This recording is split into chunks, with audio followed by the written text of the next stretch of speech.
Hello, can you guys hear me on this?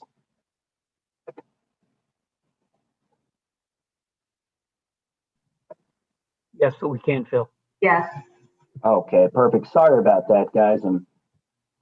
There could be a little overlap with the Zoom, but you guys appear to be all on this link, the benefit of being able to bump it out live. So we'll just make sure everybody can join, and we should start within a few moments. Thank you all, and sorry about the confusion this morning.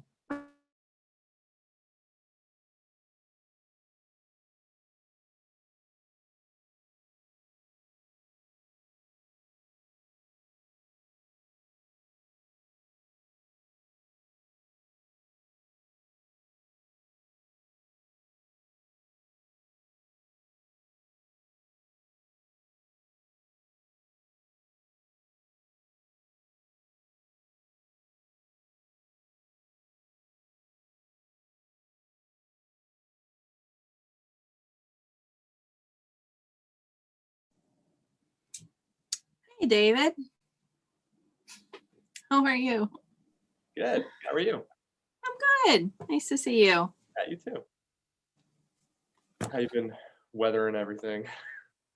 It's been a little challenging. You know, my kids are home too with remote, so it's Yeah, I hear you. Yeah. Mine are 5 and 8. Yeah. So yeah. The other day they came running through a meeting. It was children meeting to scream and yell that it was snowing.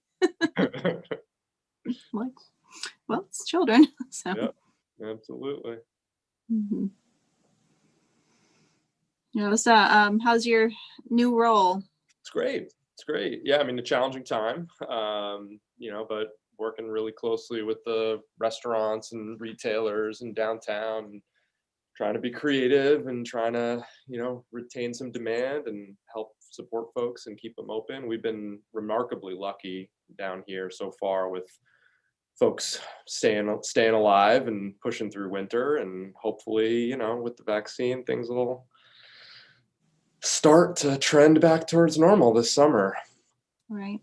We're trying to come up with a plan in this area just for the arts, because you need to start scheduling things. It's a lot to organize some of these venues. So I think we're just going to proceed with the view that in the fall, we're going to be having some indoor, outdoor, and fingers crossed. Yeah. I think it's the best we can do. I think it's also healthy for all of us to have something to look forward to and plan for. Absolutely. Yeah, people don't seem to be making a lot of commitments yet for the summer, but fall seems to be a fairly safe bet that we think we can make. I think this summer. Oh. We are awaiting folks logging in, and there were some challenges with the link for some folks this morning. So we're resending a link to committee members so that they can get on. For anyone watching on YouTube who may be wishing to join us on the committee, that link is now in your email inbox, so you can access the legislative Zoom meeting while this is now airing live on YouTube. We will not begin until 9:07, which should give folks time to read their email, click the link, and get into the meeting. So we'll join up again live in 3 minutes, and we'll see you soon.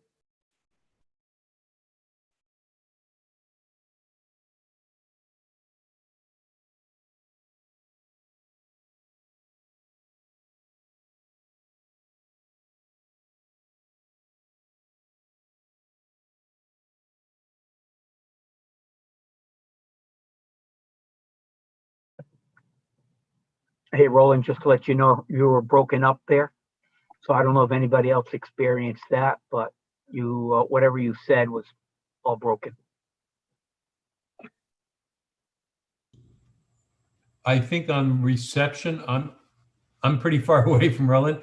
It came in clear here. It might be at your end because I heard him pretty clear. Just, you know. Thanks, Steve. No problem. Thank you, Henry. Just to reiterate, we'll start in 2 minutes.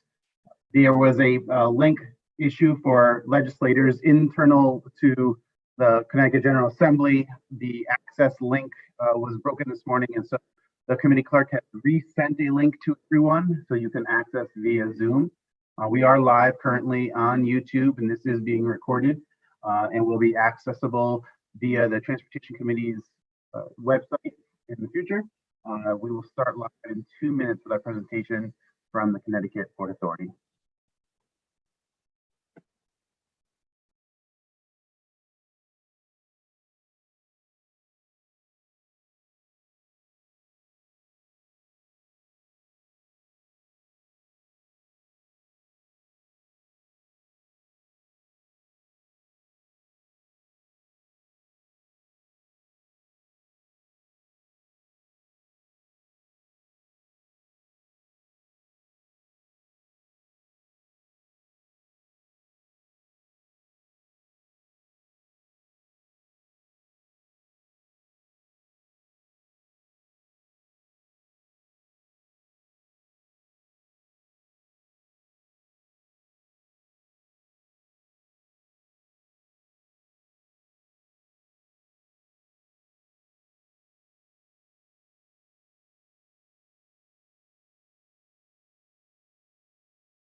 All right. Good morning, everybody, and welcome to the Transportation Committee's informational hearing with the Connecticut Port Authority. This morning closes a long week for us here in the Transportation Committee, and this is the fourth of our informational hearings with member agencies under the Transportation Committee's purview. We use this opportunity to introduce new members to the committee about our agencies and quasi-publics that come under the Transportation Committee's purview. Give everyone an opportunity to ask questions, get a broader understanding of the work that is happening, and also to get some insight into the challenges that COVID has placed on everyone in all of their work environments and all their activities and all the responsibilities that we ask of our state agencies to accomplish. And so we've had good conversations with DOT, DMV, and the Connecticut Airport Authority to date. We expect the same today with the Connecticut Port Authority. We are joined by the chair of the board of directors of the Port Authority, David Corus. And it's also an opportunity for us to meet the new executive director of the Connecticut Port Authority, John Henshaw. John Henshaw has a good background in Port Authority operations in Maine. He brings that experience to us here in Connecticut. We look forward to hearing from the Port Authority about their vision in operations challenges that they've got over the last year, but what they expect for the Port Authority over the next year to 2 to 5 to 10 years. So look forward to hearing from them, getting updates on many of the questions that have been asked of them over the last year in this committee, and try to understand the path forward as we see it. So with that, I'm going to turn it over to the Port Authority. They'll be given an opportunity to present for up to an hour, and then will be questions and answers of committee members. We'll start with Senator Summers, Representative Carney, myself, and Senator Cassano. And then members, as you identify any questions or concerns that you may wish to raise, please use the raise hand feature and let me know so we can address your question in order. With that, I turn it over to David and John to get us started. Welcome to the Transportation Committee. Great. Thanks so much, Representative. And nice to see many of you, although albeit remotely. We didn't send around our comments in advance, and I think what we're planning on doing is taking some of the questions we hear today. We'll try and answer as many of them on the spot as we can, although we're sure that we're probably going to have to come back and do some research to get full information. We'll incorporate those answers into our comments, and then we'll subsequently send, next week or so, something a little bit more comprehensive. With that, good morning, Chair Lamar, Vice Chair Casano, Vice Chair Sims, Ranking Members Carney and Summers, and other members of the Transportation Committee. While I've had the opportunity to chat with many of you and answer your individual questions over the last several months, this is the first time that the CPA has been formally before you since December of 2019. Due to last year's shortened session, we didn't previously have an opportunity to provide the committee as a whole with a comprehensive update on actions taken over the last calendar year. In the interim, in addition to those ad hoc engagements upon request by individual members of the General Assembly, we've continued to provide formal updates to the committee via our statutory reporting requirements, most recently through submission of our 3 complementary annual reports, complementary to one another. Leaving ample time for questions and discussion, we'll provide an update at the outset of this meeting that's organized in 2 parts. First, we're going to provide an overview of our strategic plan and the continued progress that was made in 2020 towards the objectives we established in consultation with our stakeholders in 2018, and then a summary of the policy and procedure updates that were implemented to address the various gaps identified by state and external auditors and strengthen the CPA's organizational capacity to achieve its mission established by the General Assembly.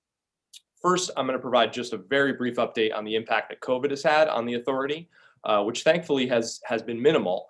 Like all organizations across the state and the globe, we face no shortage of challenges due to complications around the pandemic, but fortunately the board and staff have adapted to the new normal, and due to the authority's small size, we were able to pivot quickly to a hybrid of in-person and telework, limiting potential disruptions to our day-to-day activities. While it's made onboarding of new staff certainly challenging, the team has done a remarkable job being present for one another and for their constituents, despite sometimes having to do so from afar. Finally, and again, like other public bodies, we've shifted our meetings remote, like you all have since March, but I think have been able to effectively conduct our business while enabling robust public participation at those monthly meetings.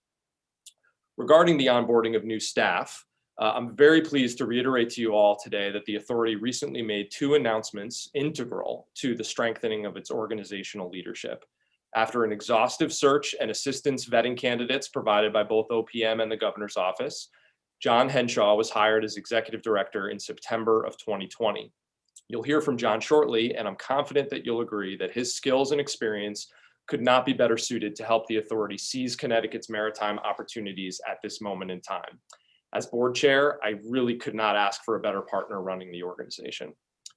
At the recommendation of OPM, the authority launched a public process in fall of 2020 to find a finance director, a position not previously within the authority's organizational chart. OPM assisted in the drafting of the job description, roles and responsibilities, as well as the interview process to ensure that this individual effectively filled out the authority's financial capacity to instill confidence in the administration and in members of the General Assembly that the authority is well positioned to be an effective steward of public resources. Veronica Calvert was hired as finance director in November of 2020 and brings a depth of municipal and federal public sector finance experience. With that introduction, I'm going to turn it over to the authority's executive director, John Henshaw, to give an overview of our strategic plan and vision for 2021. Thank you, David. Mr. Chairman, Vice Chairs, Ranking Members, and members of the Transportation Committee, thank you for giving me the opportunity to speak to you this morning. As you're aware, the Connecticut Port Authority is the state's quasi-public agency responsible for promoting and coordinating the development of the state's ports and the maritime economy. A study published by the authority in 2019 found that the maritime industry in Connecticut generates an estimated $11.2 billion annually and supports an estimated 59,800 jobs across the state. The Port Authority is, above all else, an economic development organization. Transportation logistics is a key, if underappreciated, aspect of economic development. A Port Authority can provide the physical infrastructure necessary to support business, It can also house the expertise required to leverage that infrastructure to the economy's benefit. On the one hand, this infrastructure can be highly specialized in the marine environment. Dredging and marine construction and maintenance are examples of specialized infrastructure projects. On the other hand, there are also general principles that apply to transportation logistics, infrastructure, and operations that have a more universal application. Principles like cost, transit time, consistency apply universally to the movement of freight. Similarly, throughput and dwell time are important variables in transportation logistics. A port authority must bring all of these variables together to understand the potential for a maritime asset to realize value to the economy. Having said this, every port and terminal are unique. Water depth, laydown area, load-bearing capacity, and obstructions can determine the types of cargo that may be profitably moved through a terminal or port. Proximity to resources and markets are also important considerations. Through this prism, you can envision a way to maximize the value of each port. I welcome the opportunity to apply the lessons learned in another part of New England to Connecticut's challenges and opportunities. When I served as executive director of the Maine Port Authority, I had responsibility for the state's 3 deepwater ports. Sound familiar? Each port was different and had its own niche. Investments were made to maximize the benefit to the state's economy from each port, emphasizing each's competitive advantages. Interestingly, the individual assets of each port did not determine their potential. It was multiple variables that determined that potential.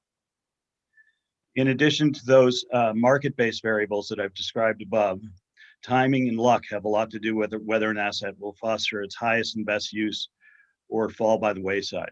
As I think you'll hear from both Dave and I this morning, Connecticut is a lucky moment in time that presents great opportunities for our deepwater ports and working harbors. David? Thanks, John. I think you can all see why John was the perfect individual to have the authority at this time. His experience in Maine is a great proxy for what we're trying to achieve in Connecticut. And so what does that mean for Connecticut's ports? First, it's important to note that the Port Authority's role as it relates to our 3 deep water ports and multitude of working harbors on Long Island Sound and our rivers. The CPA only directly manages one facility, the State Pier in New London.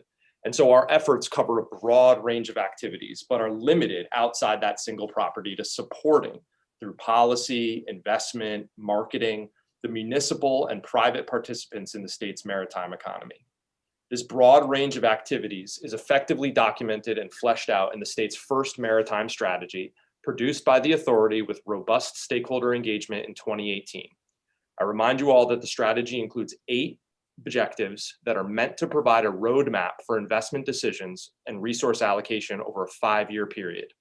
Those objectives are: manage the state pier to increase utilization and profitability, build more volume in our commercial ports, support dredging of Connecticut's ports and waterways, support the Small Harbor Improvements Program, otherwise known as SHIP, create intermodal options, leverage emerging opportunities, enhance ferry systems and cruise coordination activities, and ensure future support of the CPA. I'm proud to say that as we near the halfway point of the strategy's envisioned lifespan to 2023, we've already made progress across all 8 strategic objectives. John will walk us through some of the examples of the activities towards those objectives that took place in 2020. Thank you, David. While most of the attention and discussions this last year have concerned the State Pier facility in New London, before we update you on the activities there, I want to highlight some of the other mission-critical initiatives we've been concurrently advancing. Connecticut's ports are, or will be, seeing significant investment to improve their competitiveness. The 2020 Water Resources Development Act authorizes a substantial navigation improvement for New Haven. Addressing the problems of transportation efficiency, maneuverability, and safety, the project does so by deepening and widening parts of the channel and the turning basin. The objectives of the project are to reduce tidal delays and the need for lightering, transferring cargo to a barge, to accommodate anticipated growth in cargo volumes, to support a shift to larger ships, to improve maneuverability for deep draft vessels, and the beneficial use of dredge materials. This project represents a substantial commitment of state and federal resources to keep New Haven successful for the foreseeable future. The project addresses several of the objectives identified above, most importantly, building more volume in our commercial ports and supporting dredging. Similarly, the U.S. Army Corps of Engineers is developing a dredge material management plan for a proposed maintenance dredge in Bridgeport and Black Rock harbors. Maintenance dredging is a federal responsibility, so they will be responsible for all of the cost of the dredge. A contained aquatic disposal cell is proposed for the project for the disposal of unsuitable materials. This portion of the project will be a shared state and federal responsibility. The harbors have silted into far less than their authorized depths. The project is currently scheduled to commence in fiscal year 2024, subject to the availability of funding. The project will address similar objectives of building more volume in our commercial ports and supporting key dredging opportunities. Not waiting for federal action, local private companies have revitalized the shipyard in Bridgeport, launched the redevelopment of Steel Point, including a substantial new top-of-the-class marina. There is near-term potential for activation of long-dormant harborfront industrial sites as terminal for offshore wind components, resulting from Vineyard Wind's recent successful bid for a Connecticut power purchase agreement. The Army Corps' proposal currently plans for dredging of somewhat less than the harbor's authorized depth. I highly recommend that we dredge to the fully authorized depth, as it's been more than 50 years since the harbors were dredged. The CPA will play a major role with the board to advocate for this outcome. Another mission critical initiative is the Small Harbor Improvement Projects Program, a competitive grant program managed by the CPA. Under SHIP, Connecticut municipalities with properties in or adjacent to waters of the state may apply for matching funds to conduct a project that improves the infrastructure or management of their local waterway. A SHIP grant may be used on a wide variety of improvements, including marina repair, dredging, boat ramp facilities, improvement, breakwaters, harbor management plans, and feasibility studies. In 2017, the State Bond Commission approved over $4 million in funds for 18 authority authorized projects in 17 towns and cities throughout the state. In 2020, the authority board authorized a second round of recipients of SHIP grants, including 10 projects in 8 towns and cities. Funding will flow to these municipal projects as soon as the funding is approved by the State Bond Commission. The CPA continues to advocate for this action prior to the next dredging window. Finally, as you're all aware, CPA is on the cusp of initiating a once-in-a-generation improvement to the state pier facility in New London so that infrastructure can anchor economic development in the 21st century, just as it did in the 20th. The antiquated finger piers will be transformed into state-of-the-art heavy lift capable port facility that will accommodate a wide variety of cargoes, a wider variety of cargoes than could flow through the port previously, including the near-term opportunity presented by the wind turbine generator staging and assembly that New London Harbor is uniquely well positioned to take advantage of. The proposed state pier infrastructure improvements are being designed to address previously identified facility shortcomings pointed out in multiple prior studies commissioned by the DOT going back decades, and enhance the state pier facility to accommodate future cargo needs through greater versatility and resilience. The authority's efforts around the state pier and the proposed improvements link directly to 5 of the 8 strategic objectives. Manage the state pier to increase utilization and profitability, build more volume in our commercial ports, create intermodal options, leverage emerging opportunities, and ensure future support of the CPA. There are inevitably other unrealized opportunities on the horizons for Connecticut's ports. There's limited visibility as to exact character and composition of what the future holds. The establishment of the CPA and its singular focus on the state's maritime infrastructure has resulted in just these last 5 short years in multiple policies supporting investments in our coastal assets that best prepare us to seize whatever the future may hold. Now, David will go into greater detail on the status of the state's initiative at the state pier. David. Great, thanks, John. So members of the committee, I'm going to spend a few minutes going back through some of the history of the process for State Pier that got us to the agreements that govern our actions today. While I'm certainly going to repeat things I've said in this venue before, I feel it's essential to remind us all of why and how we're where we are today, in direct contrast to so much of the misinformation that we've all had the misfortune to read. More has likely been written about this project in the local press than any coastal initiative embarked upon by the state or its communities. While we appreciate the hard work by reporters at multiple papers, websites, and radio stations who have taken the time to understand this project, seek clarification, and try their hardest to convey fact to their readers and listeners, I must state clearly that the vast majority of the column inches dedicated to this project have originated from the opinion section of the local paper. Though each column ends with the caveat that the content is merely the opinion of the writer, their inability and unwillingness to correct the record when errors are brought to their attention has unfortunately left the public with a significantly twisted understanding of the activities conducted to date and the potential for the city and the region going forward. I very much appreciate the opportunity today to reiterate what we're doing, and more importantly, why it is exactly what the CPA was created by you to accomplish. Upon our creation, it was clear to those tasked with launching the authority that a first priority was to seek a terminal operator at the conclusion of the prior operator's agreement who would leverage the facility for greater benefit to the state. Widely held consensus was that the facility fell far short of its potential under the oversight of DOT, and the operator was not maximizing cargo throughput or adequately fostering economic development. In 2018, with the end of the prior operator's term 1 year out, the CPA launched a public procurement process with the support of a publicly sourced leading maritime consultant. That RFP made clear that the CPA was looking for a partner with creative ideas and proven experience to help us meet our strategic objectives of managing this pier to increase utilization and profitability, building more volume in our commercial ports, creating intermodal options, and leveraging emerging opportunities.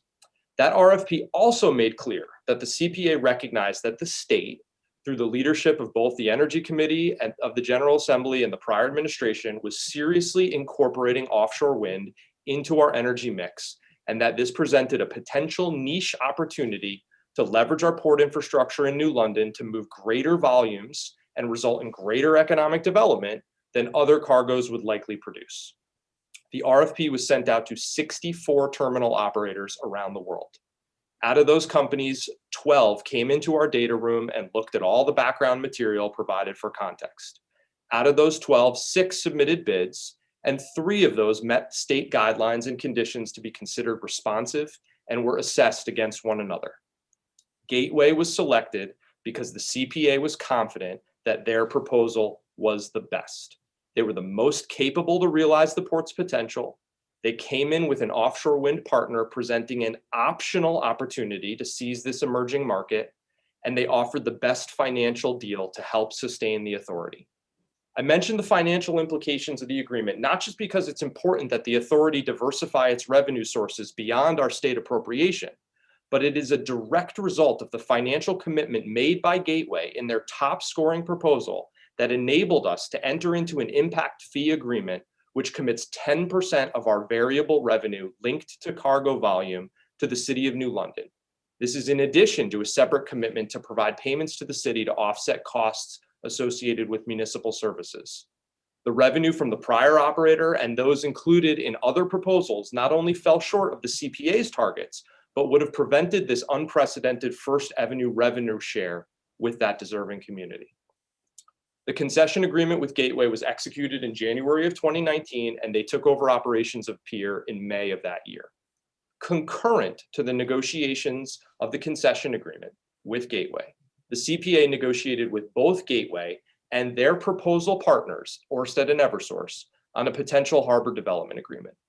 The objective of these negotiations was to attract private sector investment in this public facility to realize the long-sought upgrades to the pier and capitalize on the emerging offshore wind industry to guarantee activity volumes at the pier for an extended period of time with a cargo type that creates significant jobs and has the potential for spin-off economic development in New London and the surrounding towns.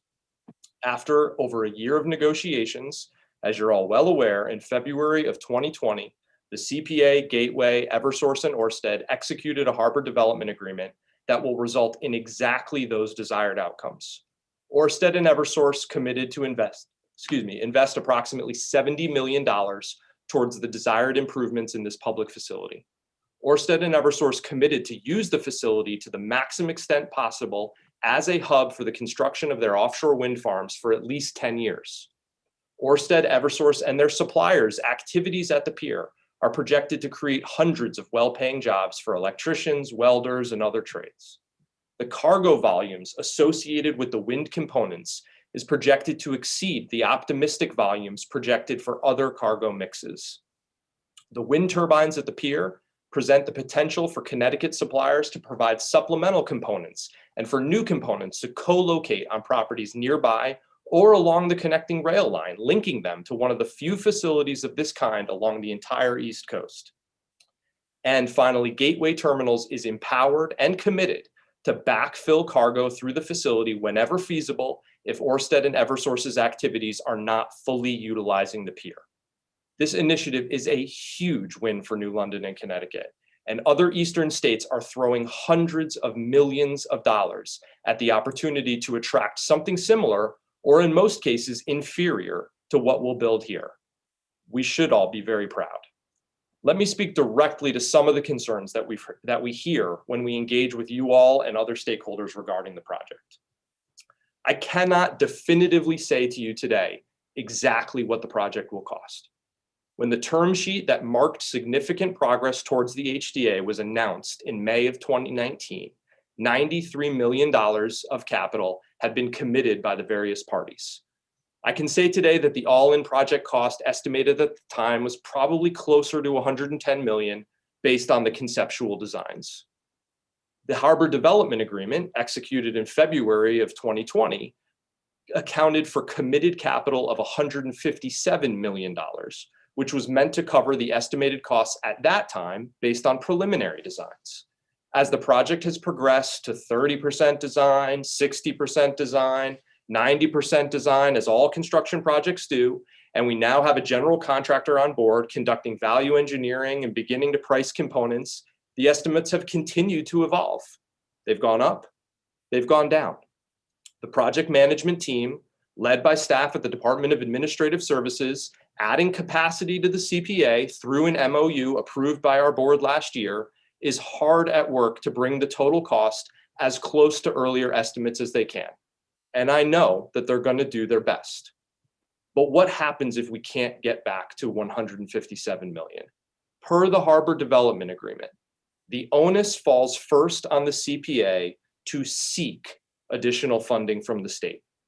If the state elects not to contribute additional capital, then Ørsted and Eversource have the option to contribute additional funding themselves. If neither party so chooses, the project is scaled back to match the available funds. And so with that, let me be completely clear. Under any scenario, the CPA is embarking on a redevelopment project at State Pier to position it for future growth and opportunity. We have committed funds from the state and from Ørsted and Eversource. We have in hand permits to complete not all, but much of the planned work.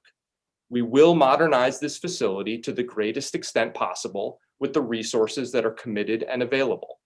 We hope to achieve all of the elements included in our designs, but we will build whatever we can because that's our fundamental objective, and we will not continue to ignore the multiple plans going back decades that have called for exactly this.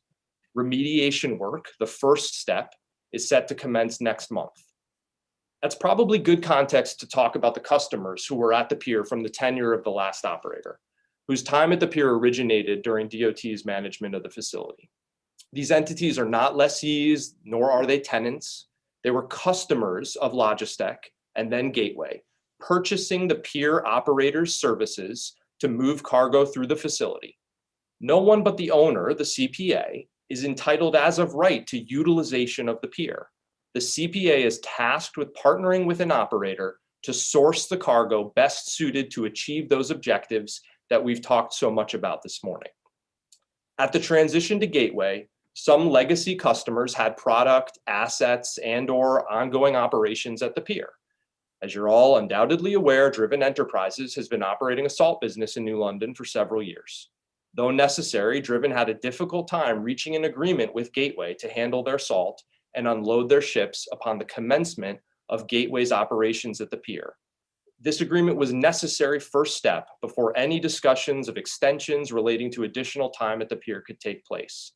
Ultimately, and after several months with the urging of the CPA to reach a deal, given that the completion of the harbor development agreement and the construction project was on the horizon, an agreement was reached to enable Driven to remain as a customer of Gateway until construction commences.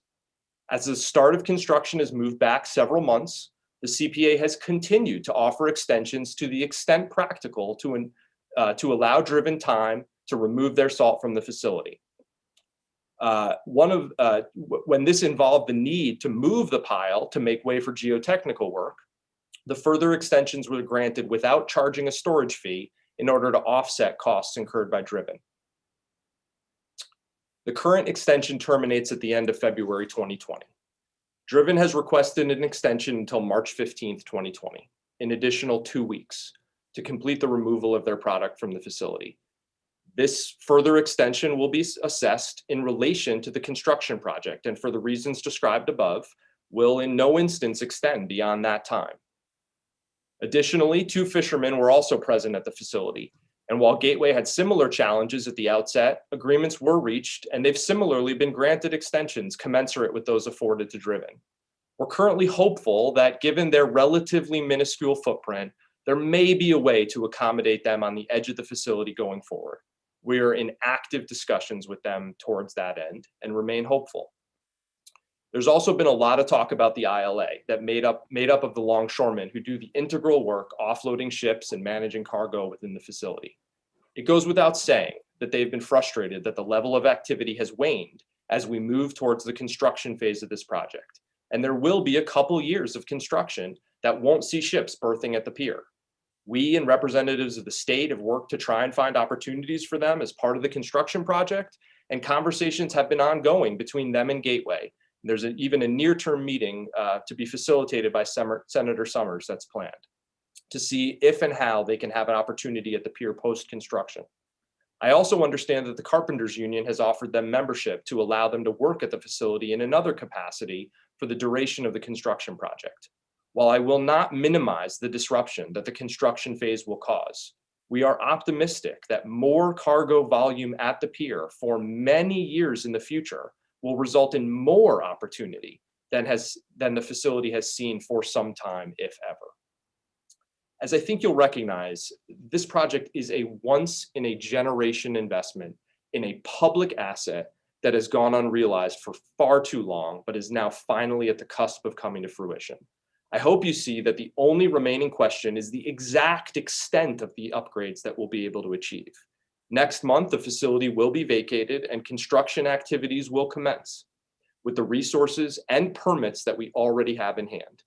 Concurrently, we continue to seek our final permits, hone the project scope and budget, and determine just exactly how great this facility will be going forward. For the next decade or more, New London Harbor will play a rare role in the exciting emerging industry of offshore wind.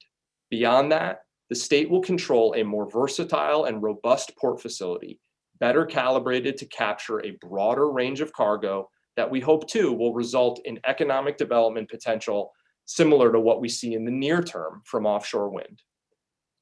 Finally, I'd be remiss if I didn't quickly address several of the steps that the CPA has taken over the last 18 months to build the institutional capacity and controls to give the General Assembly and our external stakeholders the confidence that the organization can deliver not only this critical project I just described, but the many other objectives for the state's coast set out in our strategic plan and earlier described by John.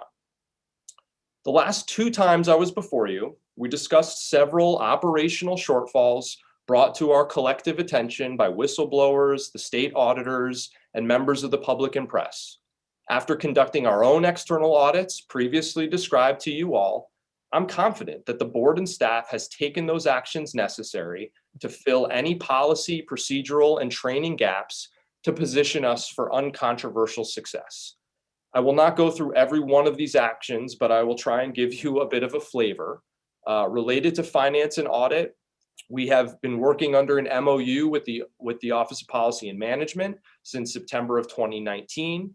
They've engaged consultants and resources as needed to oversee our fiscal, organizational, and administrative practices. They've recommended and assisted in implementation of necessary improvements to these practices. We have updated our accounting system. We have now a robust chart of accounts, and we're using QuickBooks. We've completed our annual audit and continue to engage outside consultants to assess our finances. We've changed our auditor this year to get just another set of eyes on our activities. Our engagement with OPM is nearing completion, and we do expect from them sometime later this winter or spring a report that summarizes all of these activities that have been taken for your all benefit and others. Regarding our board, we conducted ethics training that we will now do annually. We conducted Freedom of Information Act training, which we will now continue to do so. We stood up a full complement of our finance committee, which was not previously fully membered, and it now includes representatives of both OPM and the Treasurer's Office. We've stood up several new standing committees, audit compliance and governance, and human resources. So we have dedicated members of the board with relevant expertise, focusing their energy on these issues of importance. As we mentioned, we hired a new executive director and a finance director. And in closing on these actions, I just want to give you a sense of some of these adopted policies. Since late 2019, we've adopted a new ethics policy, a new schedule of positions, a policy regarding surplus funds, policy regarding travel and entertainment, use of legal services, updated our operating procedures to fill all those gaps identified by outside audits. We've created a policy and procedures manual for finances. We have an affirmative action and equal opportunities policy. We've updated our bylaws to fill those gaps that were identified. And finally, continue to upgrade our employee manual to incorporate those items recommended by outside consultants and by OPM.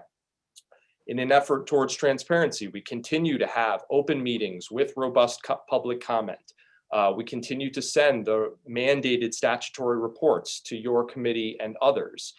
We continue to respond to Freedom of Information Act requests, despite having been inundated by these in 2020.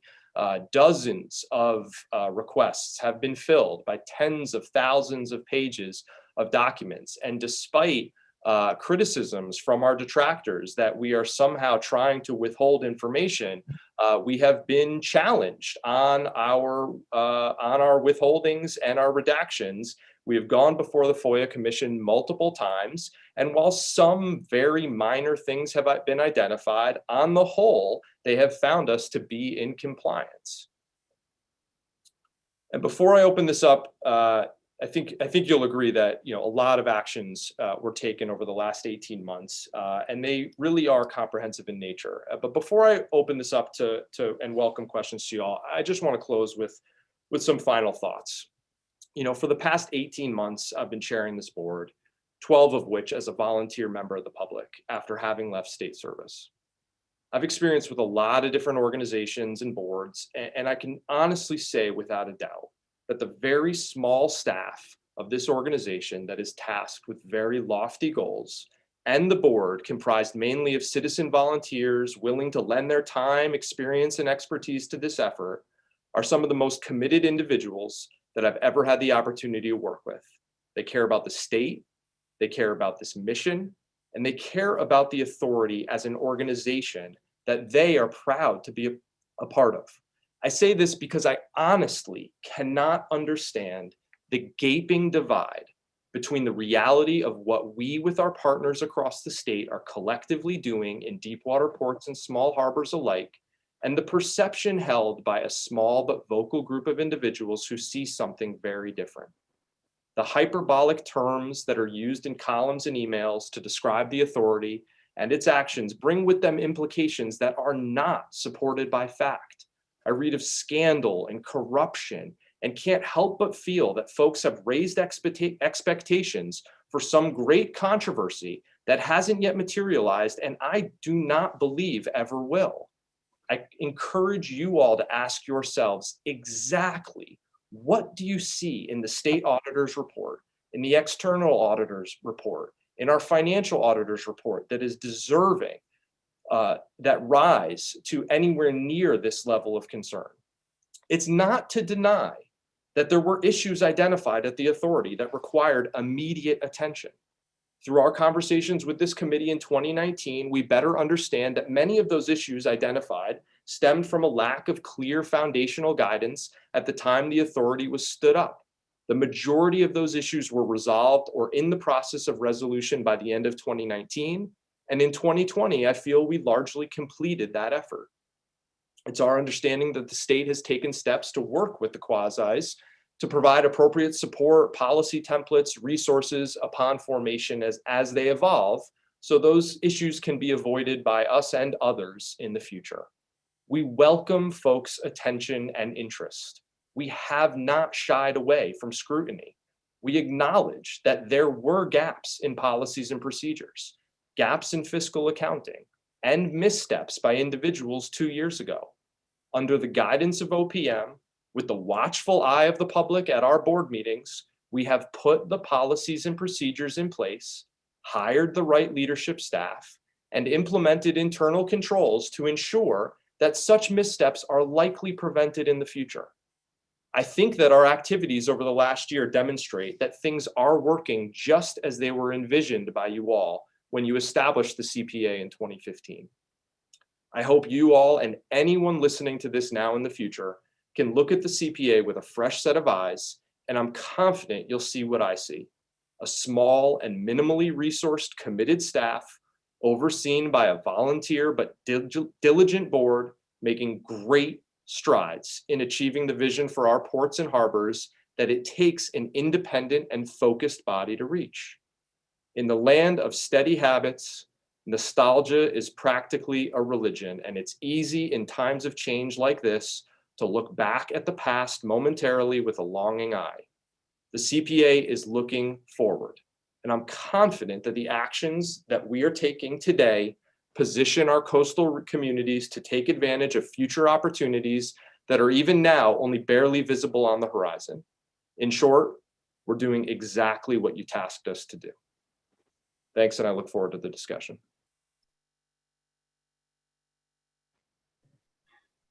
Thank you, David, and thank you, John, for your presentation today, for anticipating many of the questions and concerns that committee members have and you'll likely to hear as we move forward.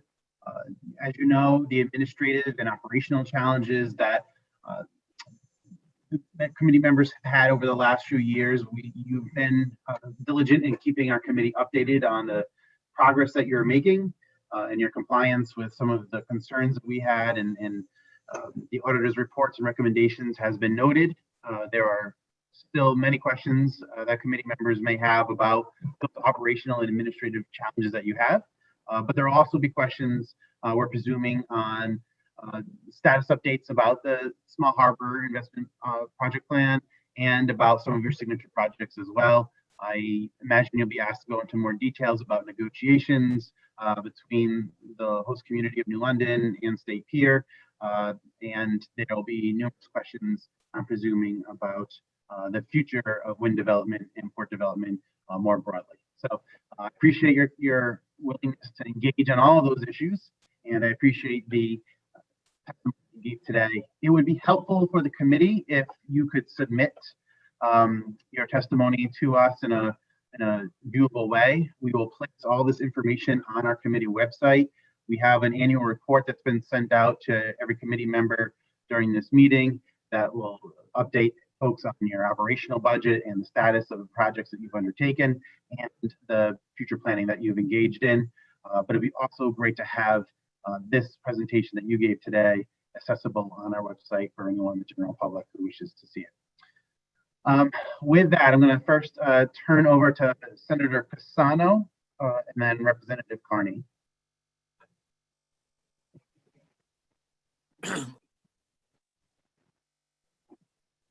Senator, you are muted.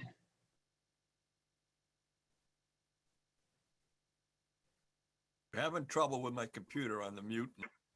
Hello, Senator. I know you have public health coming up. I just wanted to let you know. Senator, we had you for a second and then we lost you. There you go. Computer problem here, but we're working on it. I want to thank you first of all for your presentation. You know, I live close enough to be here in Manchester to hear the news and hear about the columns and so on. And I empathize with the committee, knowing the power of the press. There's a lot you can do without fact. And, you know, I've seen it here for many years as I've served in public office, and it's one of the things we have to live with. Unfortunately, it taints many of the good things that are done by people, but all I can say is keep moving forward. I was on the Transportation Strategy Board that proposed the creation of this years ago. Steps have been made since that time, and it's a slow process, but let's keep going and let's get this done because Connecticut's the winner. So let's hang in together. Thank you. Thank you, Senator. Representative Carney. Thank you very much, Mr. Chairman. Thank you, David and John, for coming on here today. So I do have a few questions, and, you know, could be to both of you, doesn't matter. So, you know, I know this issue is a little bit complicated to a lot of folks who are not in Southeastern Connecticut, and specifically the New London Pier issue. So I'm just going to ask you some questions related to that. So I know there's a lot of talk about cargo and how much cargo is going through. And I'm just kind of curious if you could speak to more about that, specifically how much cargo came through when Gateway was operating it versus now versus what you anticipate in the future. Sure, I'll be brief, and we will provide actual tonnage information, which we have. You know, I think the long and short is right now, barely, I mean, nothing is coming through the port because we've been in wind down mode, you know, leading up to construction. In the early days of Gateway's operation, it was comparable to Logistics, and we were confident that it could ramp up. You know, we view the wind components as cargo as well, right? They're going to come in and go out on boat. They're going to be lifted off. They're going to be manipulated. And we expect the volume of vessel activity in an offshore wind scenario to be significantly higher than it was in conventional cargo. And then we anticipate that the range of conventional cargo that could be accommodated at the facility, both in type and in volume, will be far greater with the improvements than it was previously. But, you know, just to give sort of a flavor of what came through the pier, I mean, it was basically lumber, some steel coil, and the salt. Those were the kind of primary goods. And so for those, there is no, as far as I'm understanding, there's no real plan to reincorporate that cargo into the upgraded state pier. So in the interim, both of those have been accommodated at a combination of New Haven and Providence. And frankly, we urge as much of it to go to New Haven as possible because we want it to stay within the state while the pier is under construction. When Ørsted and Eversource are utilizing the pier, there will undoubtedly be periods where they are in full maximum utilization, and there will not be room for other cargo. But there will be periods where they're not, and Gateway is committed to and enabled to market the facility in those downtimes. And then at the end of 10 years, the facility is likely wide open to the full range of cargo at all times. Okay. And if I might add, it's certainly in Gateway's interest to move as much cargo through the facility as they can. It's actually both in Gateway's and the Port Authority's interest. Okay. Yeah, I mean, just because I'm a little concerned, you know, with things I'm reading and with this issue that, you know, I was under the impression that it was going to be more of a dual use pier. And I know you're kind of saying when, you know, Ørsted and Eversource aren't using it. And I guess I'm a little concerned that if there's no real consistency out there for these businesses, you know, why would they want to use this pier at all?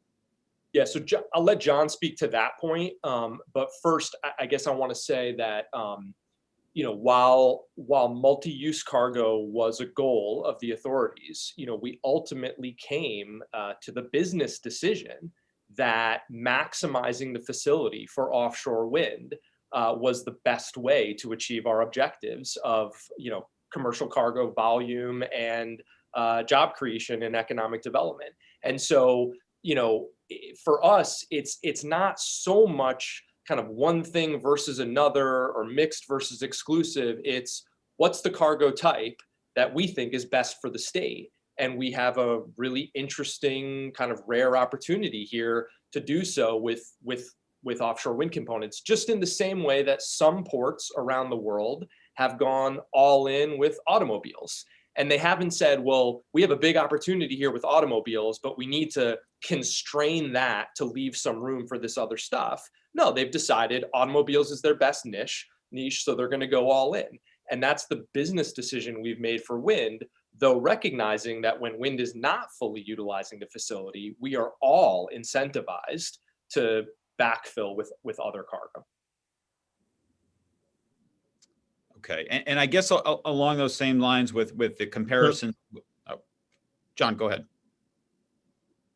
John, I was just going to say you're absolutely right about consistency, and that shippers are looking for consistency in order to route cargo through specific ports. Having said that, the cargo opportunity represented by offshore wind is a remarkable opportunity. They're going to move as much or as many of these components through as quickly as they can. And so it really is a remarkable cargo opportunity that we have in front of us. And different, sorry, Representative, just to add one more thing, and different than other types of cargo, which are typically stored. So for example, folks have likely seen the stacks of lumber that were at the state pier at times. So it was a cargo type that was brought in and essentially warehoused at the pier as it was, moved off. Whereas the wind components are not being warehoused, they're being worked on at the pier, which has fundamentally different, job and economic development implications. One of my other questions is, I guess along the same lines regarding jobs. So, how are jobs, the jobs that were there prior to Gateway taking over pretty much, going to be compared to the jobs that you think will be created once this pier is completed? Yeah, so we can certainly circulate, some of the projections and quantification of what was there, but it's orders of magnitude different. In terms of, because let's just be clear, there will be longshoreman activity at the pier. It may not be during construction, but that is all going to return. That job activity is going to return. In terms of the level of activity that the cargo that came through the pier, the salt, the steel coil, the copper, and the lumber provided, it's minimal relative to the projected approximately 400 jobs that will be there working on wind components. And so, I guess with some of those jobs lost, from what you said before, would you say that those jobs would be shifted to either Providence or New Haven if those businesses actually do stay in business? Yeah, absolutely. Absolutely. Okay. Because I know there has been talk regarding, I think, Driven, the salt company, is actually Gateway is a competitor, if I read that right. Yeah. So it might be tough for them. Yeah, I think that's a bit of a mischaracterization. Gateway operates a terminal in New Haven, and they have now 2 salt customers, Morton's and Champion, operating out of that facility. And just to be clear, they were willing to serve Driven as a customer here as well in the interim. And when it became clear that Driven was going to be displaced by the construction project, and Morton was the only customer of Gateways in New Haven, Driven was given an opportunity to move their operations to New Haven. They said that it could not work for them. Champion, another competitor, ultimately came in and took that opportunity. And so, it's hard to speak to all the detail of that. But I think Gateway is more a service provider than they are a competitor. Okay. Another question, I guess, more on the lines of Gateway to a degree. One of the things that we've been reading about is regarding some issues with the state contracting boards and standards, specifically regarding the contracts with Gateway, and I may mispronounce it, Hewitt, who was just hired to be the construction company for the pier.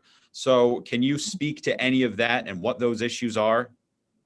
Yeah, so I mean, all I can say is that people have made complaints, and the Contract Standards Review Board has agreed to look into them. And really, the totality of what I can say is they've requested a lot of information from us, and we have promptly provided them everything they've asked for us. I will urge everyone not to jump to a conclusion that because they're looking into a complaint that was brought to them, that anything improper occurred. They will go through their analysis, and we'll see what they come up with. We're pretty confident in our process, but as of right now, we're providing everything that's asked of us.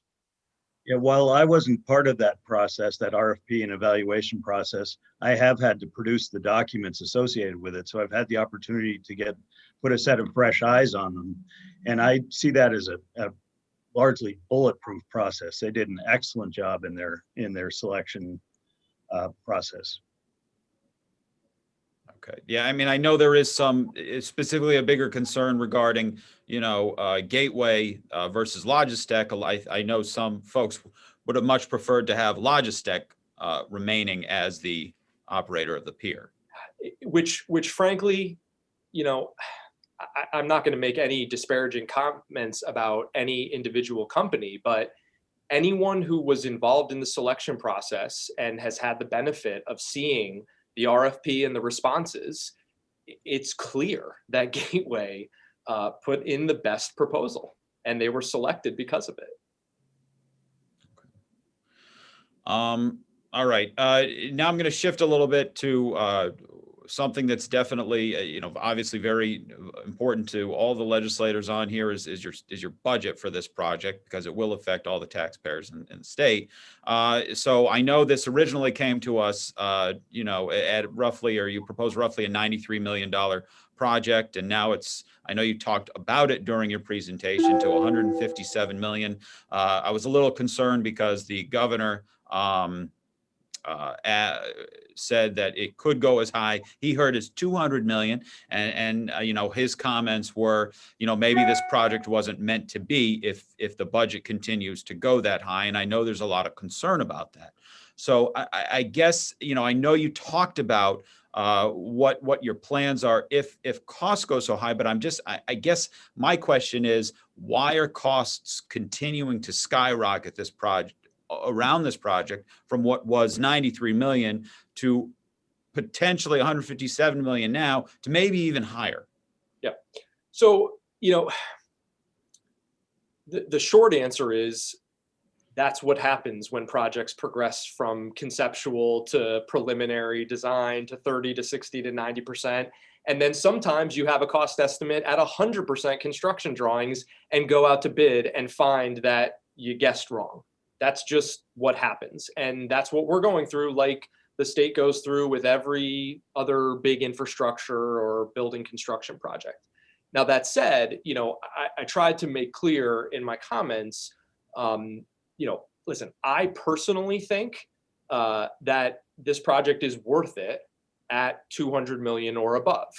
As I said, we have decades of plans calling for this upgrade, and some of those plans in the 90s projected the costs of the upgrades that we're talking about at around $300 million.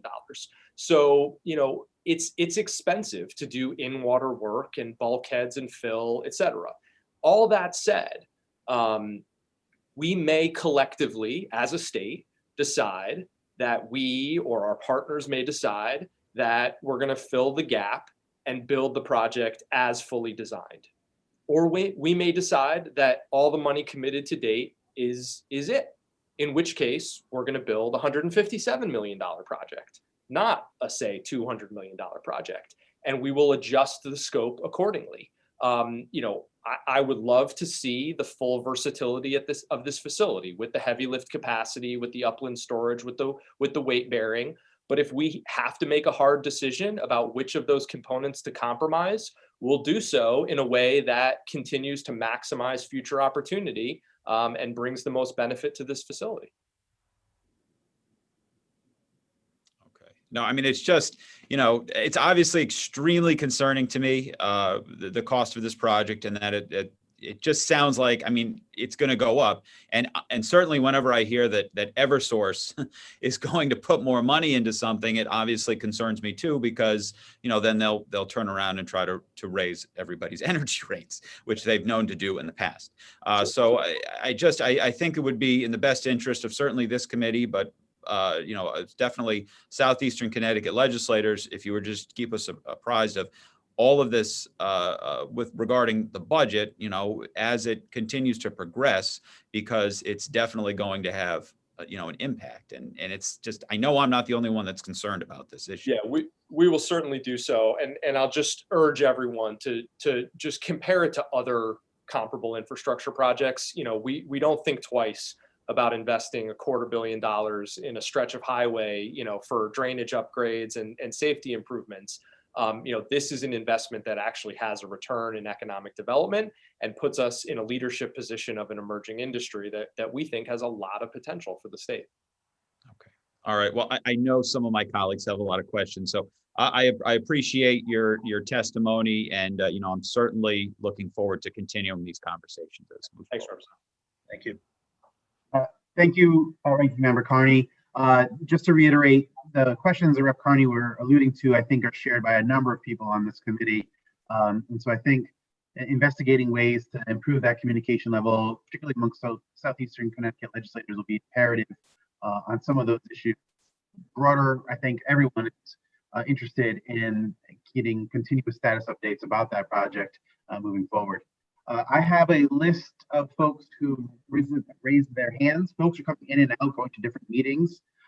So I may call folks out of order. First on the list is Senator Summers. She is currently in a public health committee meeting. She'll be coming back in just a minute. We'll go to her when she's available. After that is Senator Austin, then Representative Devlin, Representative Conley, Representative Michelle, Representative McCarthy-Vehy, and Representative Meskers. That is the order we have. As people come in and out, we may move that order around, but that's where we are right now. So with that, we're going to move to Senator Austin. So good morning. Thank you very much. David, thank you. I know I've called you and John Henshaw to talk about the projects. I can't concur anymore with the chairman's comments regarding letting people know what's going on, because often, even though this project has had so much controversy, we hear first in the newspaper about some of the updates that are going on. So I have a number of questions relative to Representative Carney's comments. First, I'd like to talk a little bit about your plan for the 3 large deep water ports. You talked a bit about New Haven. We've talked a bit about New London. What is the plan for Bridgeport?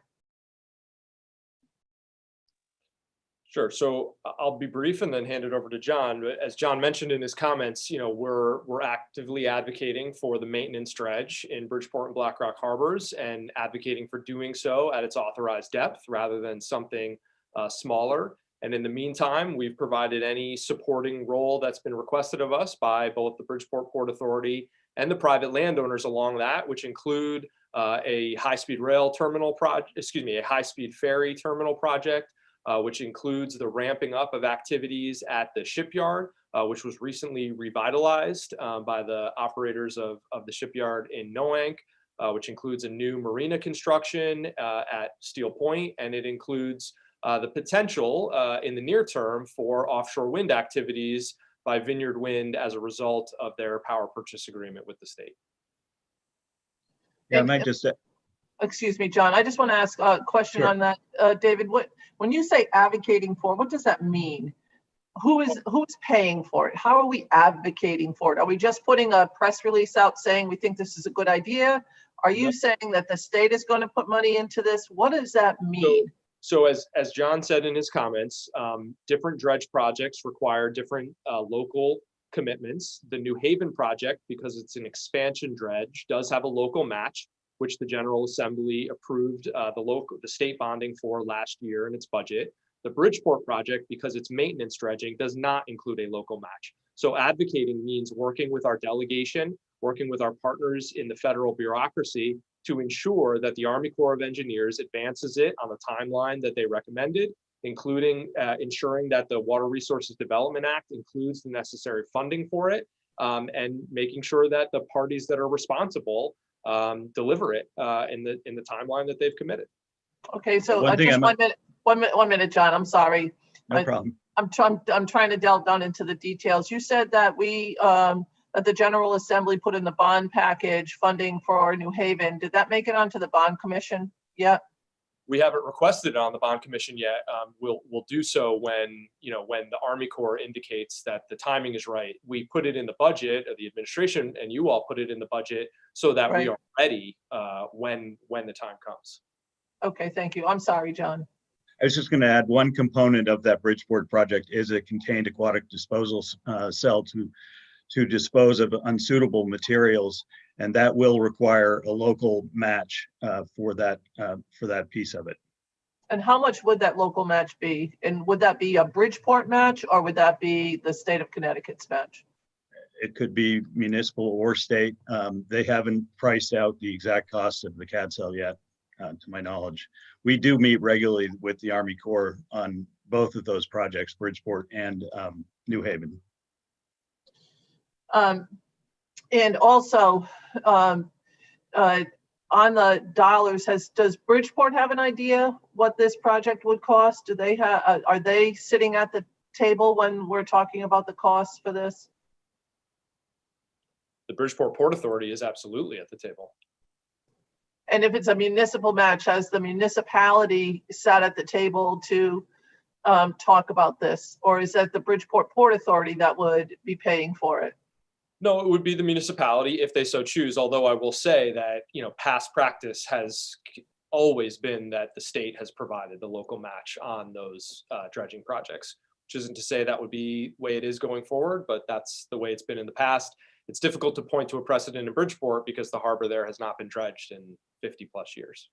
Yeah, I am in favor, quite frankly, of supporting that dredge project, but I think that when we're talking about this, so you don't have this problem floating from municipality to municipality, that the municipality should be well aware of this particular project, and it doesn't sound to me like they are.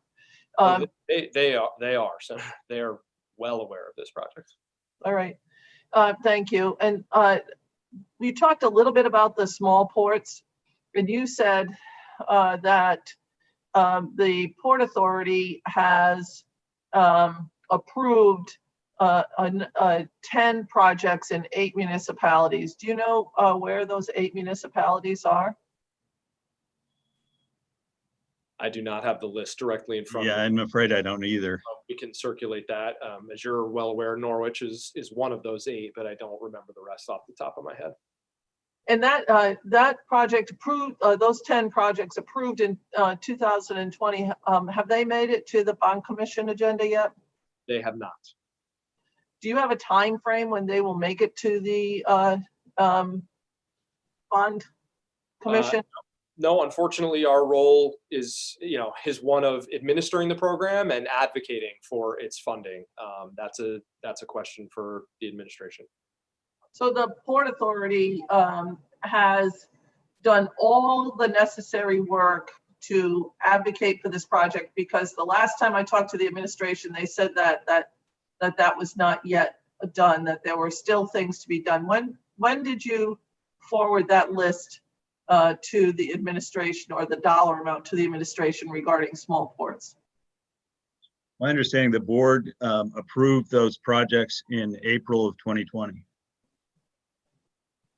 Senator Austin, if you don't mind, I'm going to interject just for a second. The notes I have on this specific question, which if you can clarify for me, David or John, if I get this wrong, it looks like it was April 24th of 2019 that the RFA was issued for the Small Harbor project funding. In April of 2020, that report was brought back. The board voted to endorse the following projects: Chester dredging, a Clinton harbor management plan, a Fairfield dredging, 2 projects in Groton, 1 in Norwich, 1 project in Middletown, 2 in Stamford, and 1 in West Haven. And the note I have says that all of these were referred to OPM and the State Bond Commission in April of 2020. I believe that is That's accurate. okay. Thank you. Thank you very much, Mr. Chair. And I say this because when the General Assembly approved the Port Authority, one of the very big concerns was that the small ports would get nothing, that they would be ignored, and that they would never have a seat at the table. And 1, they don't have a seat at the table, and 2, they are being ignored, and they're being overwhelmed by the concerns at the Deepwater Port in New London. So one of the things that I'm advocating for is that the small ports have a seat at the table so that their concerns can be brought up. While the Port Authority approved those 10 projects, there has been no movement for almost a year, and the municipalities have held in abeyance their portion of that project. And without those projects moving forward, it puts at jeopardy the economic development issues of those 8 municipalities on those 10 projects. So when we're talking about the Port Authority, it is clear that it's much more than just the problems that still exist in New London. I would say that you have done a stellar job on fixing some of them, but there are still problems in New London. But one of my concerns for the town, my largest town that I represent, is Norwich, a distressed municipality who cobbled together enough resources to start this project, had seen no movement and no communication on when there would be movement for these projects to even be able to start the process, because once the bond commission approves it, it's going to take 6 months to a year for the contracts to be signed with the state. So 2020, starting in 2019, going to 2020, now we're in 2021. It looks like nothing's going to happen until 2022, putting 8 municipalities at risk for losing the funding for those particular projects locally because of how long it's taken us to get there. And that is a clear problem with the Port Authority, that we are not addressing the issues of the small ports. Senator, could I ask specifically what you would recommend we would do other than soliciting grant requests, reviewing them, ranking them, authorizing them, endorsing them, and passing the recommendations on for bond commission action? I have been told by the administration that they haven't seen the paperwork from the Port Authority. So I will be going back to the administration, but I think the administration, in order for this project to work, would put money right up front for the $5 million on a biennial basis on a bond commission, so that the projects can be started as the municipality puts their dollars there. So I just want to be clear that those are not actions that the Port Authority controls. I understand what you're saying, but the Port Authority was pulled out of the Department of Transportation to make this a more user-friendly, and unfortunately, this is not more user-friendly. It's become even more difficult, and it ends up being fingers pointing in opposite directions, saying, I don't have what I need, and we've asked. I don't have what I need, and we've asked. Over and over again does not help out the 8 respective municipalities. If I could move on to New London for a second, and I know many of my colleagues have this concern. In the press, the administration promised a seat to the mayor or the head of New London, not necessarily the current mayor, but it doesn't matter who. The designee would be someone from New London. And I've heard that there is concerns about putting a New London representative on the board because of a conflict of interest.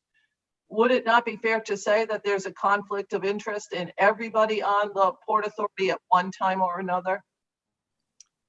So let me be clear about a couple things. First and foremost, as a member of the Port Authority board, I individually and we collectively have nothing to do with the composition of the board or who is appointed by appointing authorities. We committed in our impact fee agreement with the City of New London, executed in January of 2019, to support their effort to gain a seat on the board, and we do so. We have absolutely no issue with the administration or the General Assembly determining that New London has a seat on the board, and we have never stated that we have any issue with that. We have flagged that there is a potential for the necessity for a representative of any coastal community to recuse themselves from projects that are within that coastal community and as it relates directly to that municipality. That's not my role to be an arbiter of that, but we have flagged it, but we have no opposition to or issue with the City of New London or any other coastal municipality being given a seat on the board. And just by way of example, we currently have an application before DEEP, and our DEEP representative on the board has recused themselves from consideration or opining on that application. Right, and that's exactly my point. While the Port Authority has flagged the problems that may arise from the New London designee from being appointed, the fact is that almost everybody on the Port Authority has, as one time or another, a possibility of having to recuse themselves from the decision making of the concerns of the particular Port Authority. It does not mean that they couldn't sit in the room and hear what's going on, though, which allows them to get that information back to their community. So you would have no problem with the General Assembly generating 2 seats for the Port Authority, one for small ports so that they can stay a part of every discussion and hear what is going on, and one for the City of New London so that they can be a part of said discussions. Is that true? We would have no problem with that and have never indicated that we would. Just to be very clear, David, when you flag it from the Port Authority as a problem with a conflict of interest, it does have the flavor that the Port Authority is opposed to said appointment, and that is how it is perceived in the seats of those respective communities, the small ports and New London. Yes, yeah, no, point taken, and I appreciate that. I will just say, it really depends what the objective is. I mean, as you just stated, if it's to be in the room and hear what's going on, all of our meetings are public and anyone can come and hear what's going on. But we have absolutely no issue with people being targeted to join the board. We just want everyone to understand, including those prospective board members, that their role on the board may be different than what they envision because of the potential to necessitate recusal because of conflict of interest. But that is by no means meant to affect decision-making as to whether or not the appointment should occur. Correct. That's true of any board that someone may get on. A police commission board or a planning and zoning board or any other commission that gets on. Of course. I have a couple more questions, and then I know that some of my questions will be asked by other colleagues. There was a moment in time when an act of public action happened down in New London where there were some pink signs put up that were valued at very little. Most of us that have worked in municipal government know how little those signs are valued at. Ended up being a misdemeanor cost, but this was referred to major crimes. I'm not understanding why we would want to refer that to major crimes based on the cost of the signs and the fact that every one of us in the Eastern Connecticut knows that there is some controversy about this, and to raise it to the level of higher controversy seems to have just put another sort of poke in the eye of people in New London who might not be in favor of the project. Why Sure. would we do that? Yeah, so I obviously know exactly what you're referring to, and I'm happy to address this, although I really don't want to belabor it and spend too much time on it. A member of the public committed vandalism at the pier. We identified that, and the day after we identified it, this member of the public stated in public comment at our board meeting and in written comment on the website that he was the one responsible for the vandalism. The vandalism was the painting over of several signs at State Pier, which are directional signs that say State Pier this way, office that way, et cetera, facility this way. Large road signs exclusively with directional information around State Pier. You know, you all may know what signs cost or what to do about that. I don't claim to be an expert in that. It's a state facility. These are state signs. I called the state police and said, there's been vandalism at State Pier and I'd like to report it.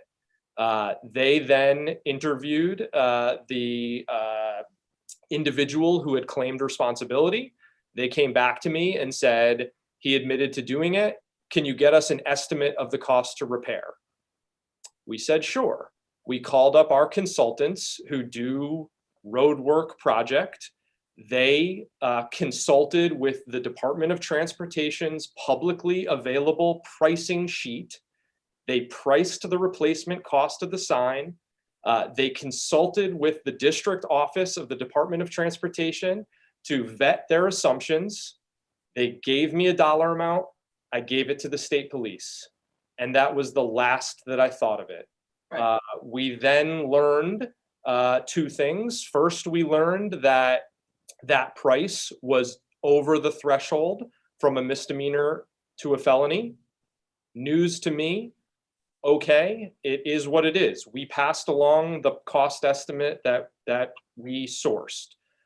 We then subsequently learned from the Department of Transportation that they could replace the signs and they could replace it more cheaply in-house than the price that a private consultant to replace it for. I immediately called the state police and said, here's some revised information. I found out from the state police, from the Department of Transportation, that they can do it cheaper. Done. That's the entirety of the story. So I understand that you're saying that. I'm just saying that the perception, again, because this has been such a controversial project, that the perception, again, is that someone who is actively opposed to the project, and quite frankly, I'm not actively opposed to the wind project, but the perception in Eastern Connecticut is that anybody that speaks out against the project is interfered with in their active opposition to this project. And I would just say that I think that would have been better handled talking to the mayor of New London or somebody else that would have given you a better price rather than going online to get it. I just pointed out, I think that it has created more angst than not. I agree. It's created far more angst than it should have. But, you know, the alternative was not to do anything about it. Or maybe in retrospect, I could have told the state police, you go find your own price. We're not getting involved. Maybe that would have been the better thing to do. Right. But honestly, you know, letting people know that vandalism took place didn't really seem all that controversial at the time. Right. Most recently, you had an RFP for legal services based on the reports of the auditors. And my understanding in the RFP, there was a section that talked about pricing that said that they would be done, that there would be a price given on a monthly basis. Is that accurate? So, well, first, let me be clear that the RFP was not issued in response to any audit findings. It was issued because our 3-year term of our prior legal contract was expiring. And so we went through the process of sourcing those services for another 3 years.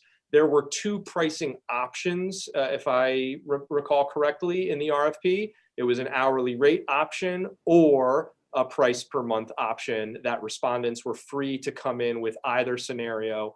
OPM had recommended that we could, give that option as a way of getting a different range of proposals from the private sector. So my understanding is that you went with the same legal firm on an hourly rate and not a monthly rate. My understanding was the monthly rate was in the RFP, but the hourly rate was not. Could you provide that RFP so that we could see that RFP process? Sure. And my understanding is that the audit report did say, you may not have sent your RFP out as a result of the audit, but the audit report did say that the legal costs were very excessive. Yeah. Yeah, and let me clarify. The audit finding, I guess you could say, related to legal costs was less about the rates and the actual price of the services and more about the types of activities that we were using outside counsel to perform. You may recall that outside counsel was being used very heavily in support of board meetings and minute creation and agenda, et cetera. And we have, and we can certainly send the information around about it. We have absolutely reduced our monthly legal costs in support of our daily operations significantly from that which it was over a year ago.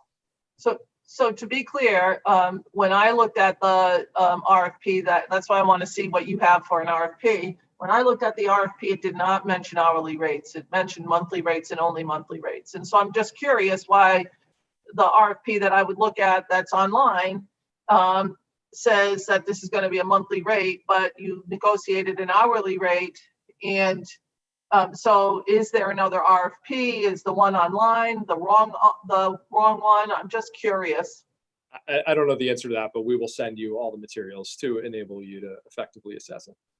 Thank you. I know many of my colleagues have other questions and I don't want to monopolize the conversation. So I think you have heard very clearly that there is a problem for small ports in the state of Connecticut under the current confines of the Port Authority and the way it's set up.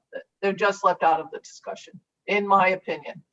And I would also say that there is still a problem in New London with maintaining and coming up with agreements with that we as a state have made commitments to in New London.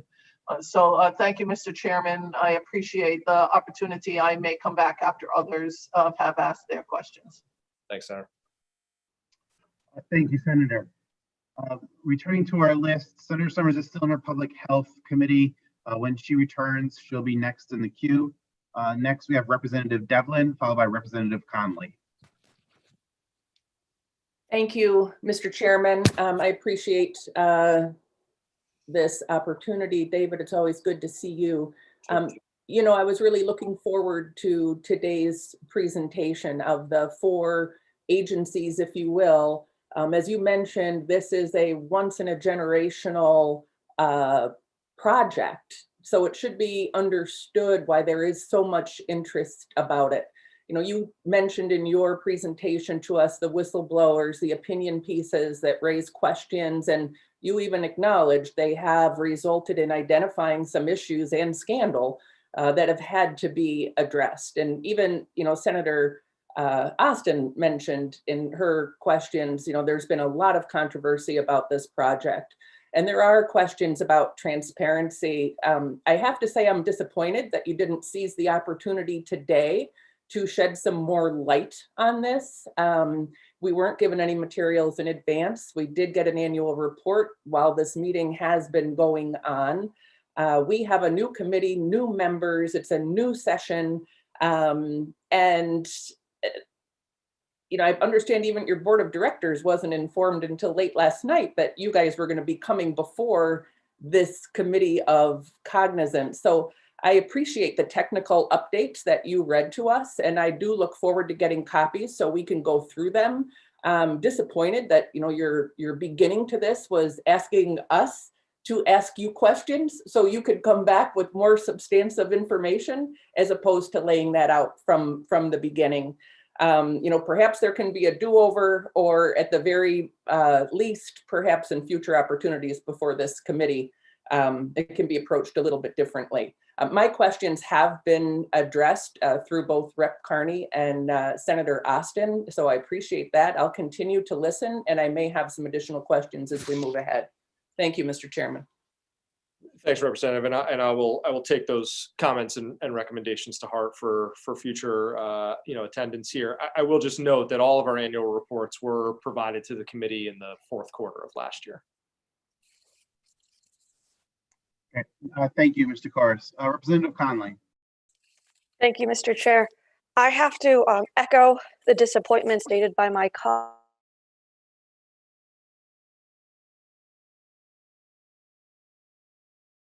Issues with stable internet. Yes, Oh, is Chris, this we better? lost you. Can you hear me? Representative Conley, we lost you for a moment. You can start from the beginning, I believe. That would be helpful. Okay, can you still hear me? Yes, we can. Good. Unstable internet here in Groton, Connecticut, which is untimely, but what we have to deal with. But I would like to echo some of the disappointment that my colleagues have stated about the Port Authority and New London. I do know that the current executive director is very new and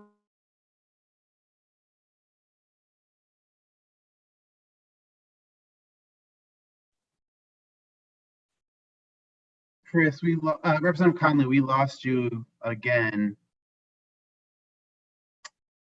If it's helpful, if you can hear, it's usually beneficial if you turn off the video and we recognize that you are the one asking the question. And so it might be easier on your end if you turn off the video and proceed to ask the question without your video on. That may provide additional available bandwidth for you for the question purposes. no, maybe. Yes, we can hear you. Okay, good. I am deeply disappointed with what was just said about the RFP being not a monthly proposal, because I printed the RFP dated 11/14/19, which clearly in section C, fee proposal, says for these services, the authority is requesting a flat rate monthly retainer for services, including reimbursables. So this clearly, the fee proposal section is a monthly rate, and to be just told publicly that there was a different fee proposal is incorrect than what is posted publicly and what was given out publicly. I am deeply concerned that when we were before you last, before COVID, we talked about the legal fees, and we talked about that the prior executive director told this committee that when he was presented information from the state of Connecticut auditors along responsibilities of the authority versus information from attorneys, he chose the information from the attorneys over what the auditors said.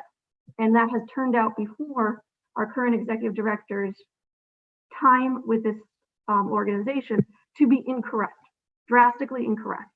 So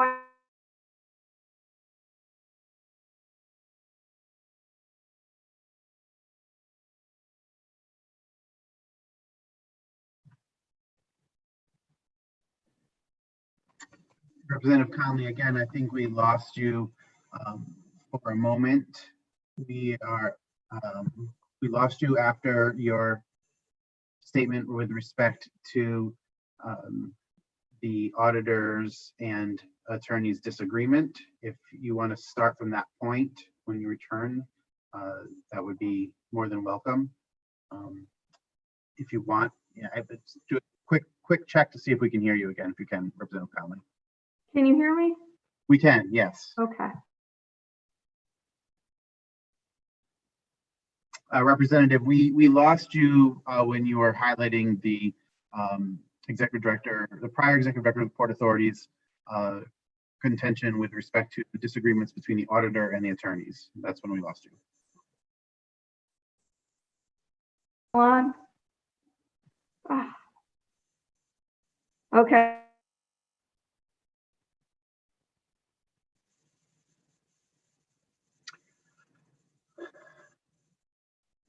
Rep. Conley, we're going to pause for just a moment on your questioning. We're going to move to Representative Michelle, and then we'll come back to you in just a few moments while we try to get you in. Thank you, Mr. Chair. Hello, Mr. Cruz. Thank you for coming today. I also share a lot of the concerns mentioned by my colleagues. I did have questions about New London, and a lot of my questions have been covered. So I'll stick to maybe another angle. How is the Connecticut Port Authority going to hold other parties like Ørsted accountable on the job creation? So the job creation at the pier relative to the wind activities are actually in the first 2 years subject to a commitment made by Ørsted and Eversource through their power purchase agreement as a result of their deep selected RFP response, and covered by a letter of intent between Ørsted, Eversource, and the Department of Economic and Community Development. The Port Authority does not have any role in that process. There are no hard commitments beyond year 2, although there could be as a aspect of future power purchase agreements should they be selected for additional ones. Okay, thank you for that. And in the RFP process, going back to 2019, Representative, which RFP process? Sorry, just to clarify. for the offshore wind, for the Vineyard Wind one, I was just wondering, what is your role? What input do you have on the job creation? Because I know you were talking about promoting jobs, and to work on a project on the piers where, for example, you'll have steel pipes coming from Europe or pieces of steel coming from the south being manufactured in the Gulf of Mexico or in Europe, would come to a pier to then go out and be, for the monopiles, I'm talking about the monopiles approach, would then go onto the water, and then you'd have many ships idling to add another piece onto the monopiles in the middle of the waters, when we could have, and I know this has been, we've talked about it, but when there are other options where we could have a production line at a pier and getting, a ton more jobs. I think this was shared with, I believe, with you and other stakeholders. So I was wondering, how do you view the CPA's role during the RFP process? Okay, so I think there's 2 different questions in there. One is the CPA's role within the RFP process is non-existent. We have absolutely no role in the Department of Energy and Environmental Protection's procurement for power generation or in any subsequent step in that process that results in a power purchase agreement, nor do we have any role in determining or assessing the commitments that are made by these companies related to economic development at a pier or otherwise. In terms of sort of the questions and comments around, activity at the pier, just to be clear, it's not like the pieces, and you're right, they are likely to be manufactured. They are going to be manufactured elsewhere, someplace else on the East Coast, hopefully someplace else in Connecticut, some of it, and some of it in Europe, as you point out, and they will come together at State Pier. But it's not like at State Pier, 4 pieces come from 4 places and then sit at State Pier and then go out into the water to be put together. At State Pier, those 4 pieces are modified to various degrees, whether it's the tower, there's secondary steel that gets welded into it. There's electronics, there's all the wiring. There's a lot of work that gets done where the pieces come together at State Pier before they get loaded onto the installation vessel to be brought out offshore. And that's the jobs that we're talking about occurring at the facility.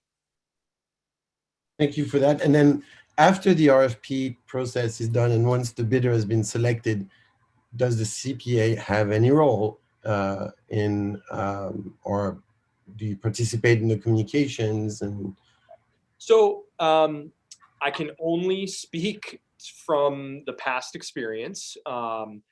We have made as a state 3 wind power purchase selections. 2 from Deepwater Wind, now Ørsted Eversource, and 1 from Vineyard Wind. In each of those instances, subsequent to the selection, those developers either made commitments directly relating to the state's port facility in the case of Deepwater, or in the case of Vineyard, related to other port facilities in the state. When it relates to our facility, we are then brought into the discussion and listen. I mean, essentially the way it went with Deepwater was they were selected by Deep. They committed to a whole bunch of things. One of the things they committed to was to do certain activities and make an investment in State Pier. And then the Port Authority began conversations with them after those commitments were made and accepted as part of the RFP process. And we've tried to make the most of it. was it the same process with Vineyard Wind? Yes and no. I mean, yes, it was the same in that Vineyard Wind made a proposal to Deep. I believe DECD was involved in that assessment process, although I was not directly involved. It's different related to the CPA because the facility where they committed to make investments and do activities within the state of Connecticut in Bridgeport Harbor is privately owned. And so there's no direct role for the CPA, although conversations have certainly been had about ways in which we could be supportive and potentially expand scope, et cetera. But I think in all instances, I think the fundamental point is, our role is subsequent to the decisions having been made by the General Assembly to buy wind, by Deep to select developers, by the utilities to negotiate the contract, by Pura to approve the contract. We come in the last step that says, okay, the state's buying offshore wind, these companies are providing it. Is there anything we, the CPA, can do related to port infrastructure within our mission to turn this opportunity into economic development within and cargo movement within our borders? And that's what we think we've done. Thank you for the answer. Thank you, Mr. Chair. Thank you. I'm going to go back to Representative Copley. We have you in the system. If you could unmute your phone and then just announce yourself before you start asking your questions. Thank you.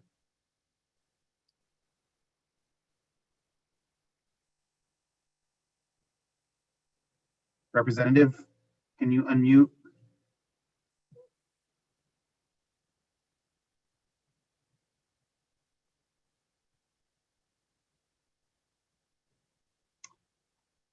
Perhaps not. I'm going to go to Representative Meskers. Thank you. Can you hear me? We can, yes.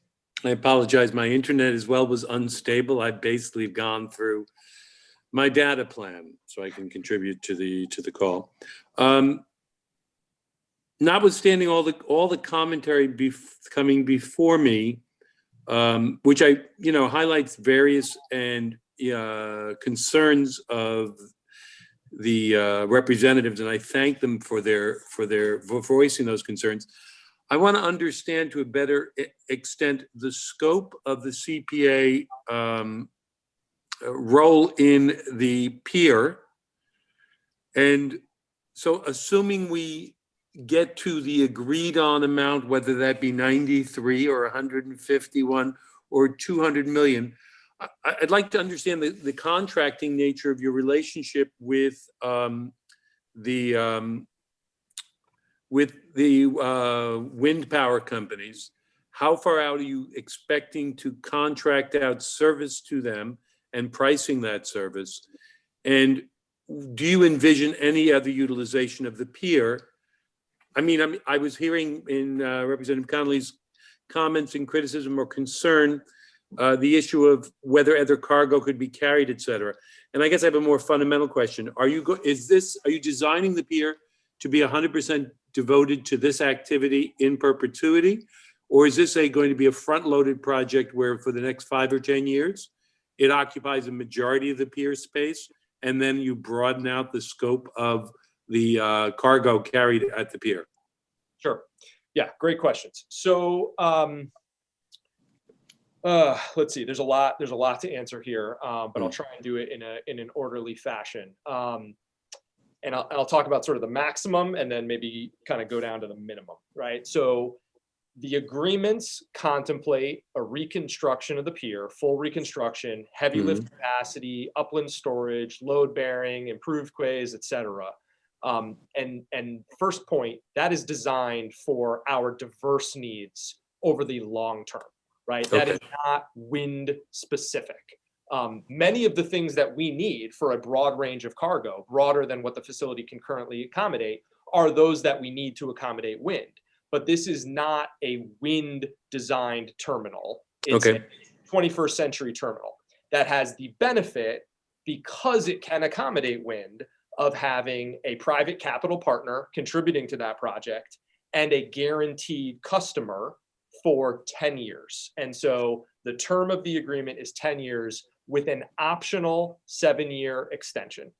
And so to your question about sort of wind versus other cargo, frankly, it is our hope that for those 10 years, and depending on how that goes, maybe out to 17, they do use it in its entirety. Because we think them using the full footprint with those components that require, as I said, welding, electrical, et cetera, is the most productive use of this facility for the state's economy to leverage the resource. But they will not likely use it 100% of the time, 100% of the footprint over those 10 years. There will be times where they're in between campaigns. In those times, they may subcontract to another wind company, possibly, to do a different wind project. Or Gateway may fill in the gap with other cargo. And so in the extreme example, Ørsted and Eversource use it to its full capacity for the 17 years post-construction. And then we have an enhanced facility for generations to come. In the other end of the spectrum, they use it for 10 years. They use it for 6 of those 10 years to the full extent. Maybe for 2 of those 10 years, they bring in a different wind company. And for 2 of those 10 years, we're bringing in other kind of cargo. Let me talk, though, about the scale of the project, because you mentioned the 93, the 157, the 200, et cetera, right? The full scope of the project as designed is currently 200-ish. We're looking at bringing that down through value engineering, through scope reduction, et cetera. We hope to build all the components of the project. I think it's worth an additional contribution from the state. But if we collectively decide that it's not, then we'll build whatever we can for the capital that we currently have available, which between the parties is 157 million. The extreme scenario where through negotiations over the coming few months, we cannot figure out a way collectively to identify a scope of work for 157 million that results in Ørsted and Eversource's utilization of the facility for the 10 years, then what happens is their commitments through the harbor development agreement go away, and we, the Port Authority, take the resources that we have directly available to us, which is in the $60 million, well, it's like 60 to $80 million order of magnitude.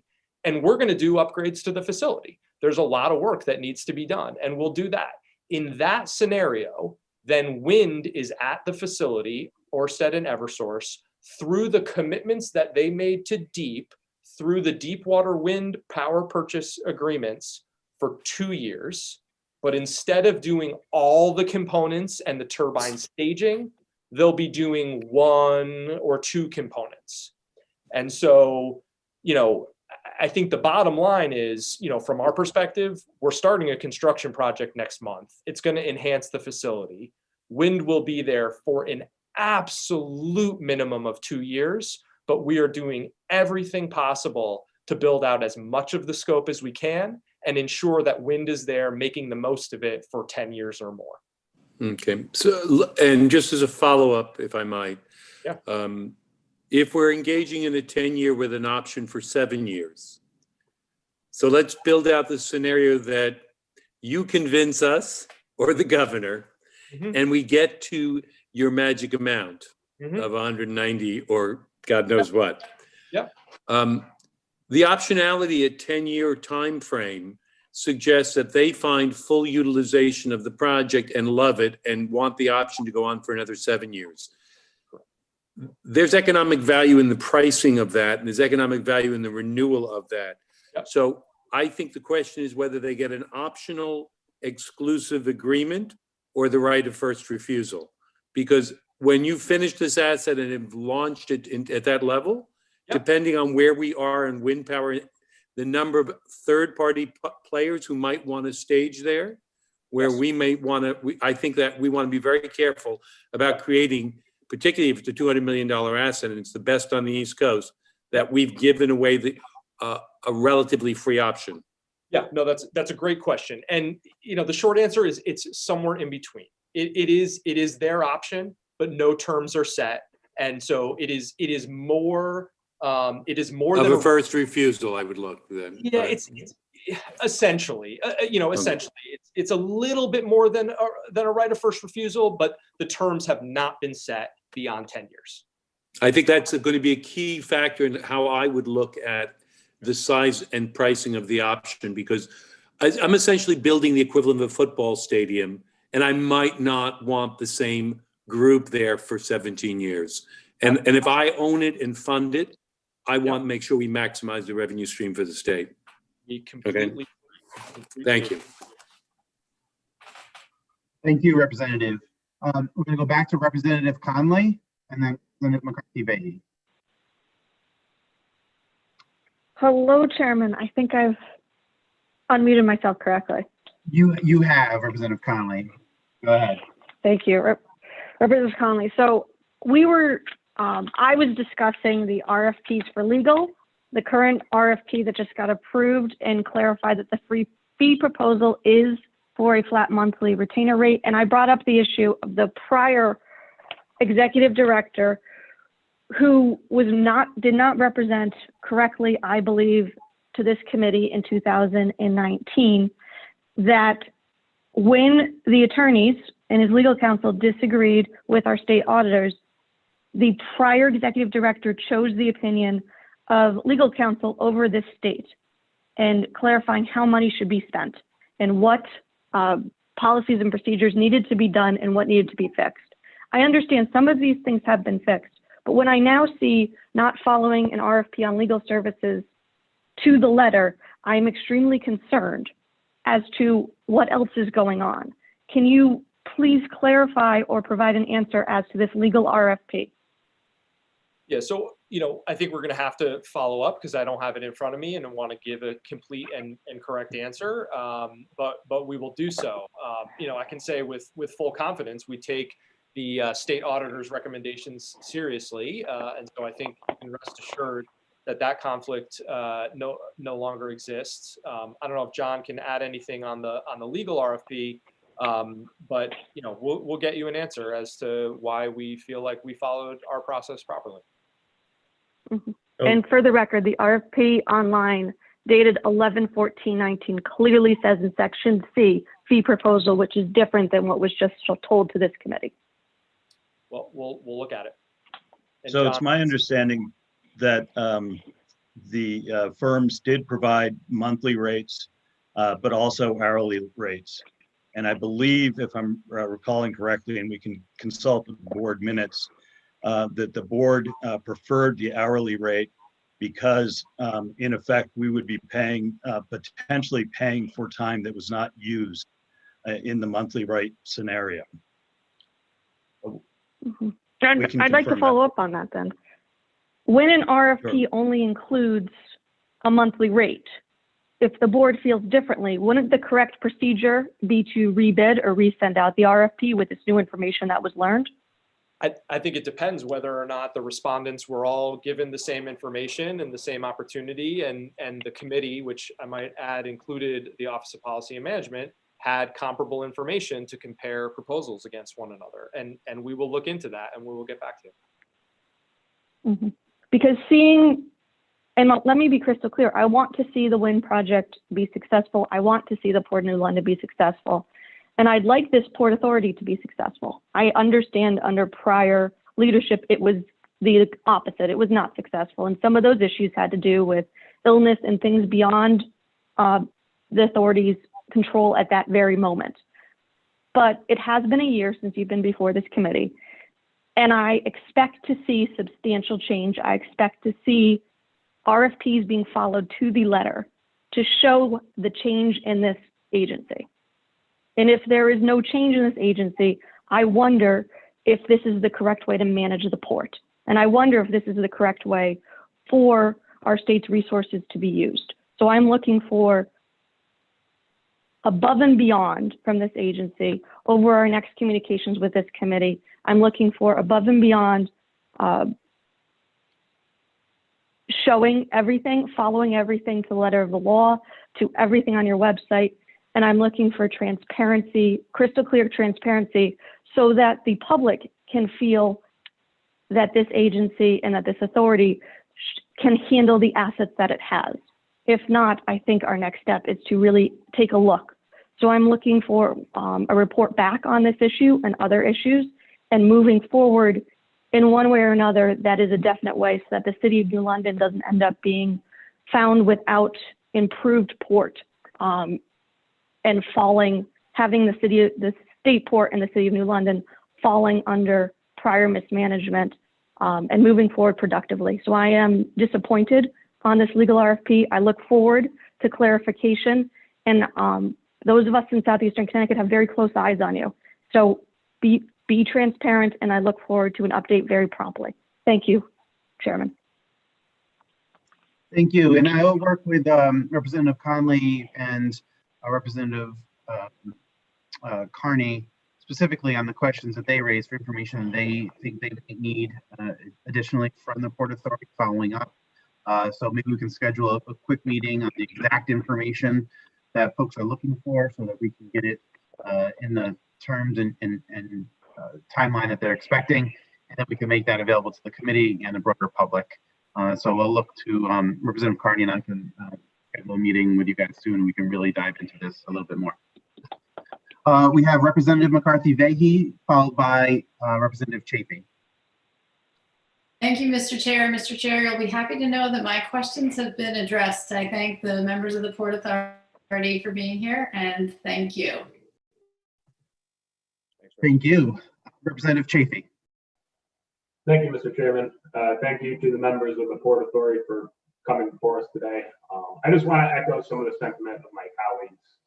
I'm slightly disappointed today with, it seems like there were some real scandals in the Port Authority, and it kind of sounded like a lot of that was being spun and deflected to media sensationalization of the topic. I do believe that these projects are vital to the future of our state, and I am in support of the New London Pier project. So I think being bogged down in scandal and controversy is not good for anyone. And corruption at any state agency, whether perceived or real, makes all of our jobs much more difficult. So I appreciate that there was a change in leadership, and I hope you follow through with some serious reforms, especially around transparency. I have a specific question about the cost of the state pier project. I know other people have asked this multiple times, so I'm not going to reiterate, but what is the current stage of design for the pier project? Because I've heard, preliminary design 30%, 60%. What is the current status of the design? Sure. So we're at 90% design, and we have a general contractor on board who is undergoing value engineering.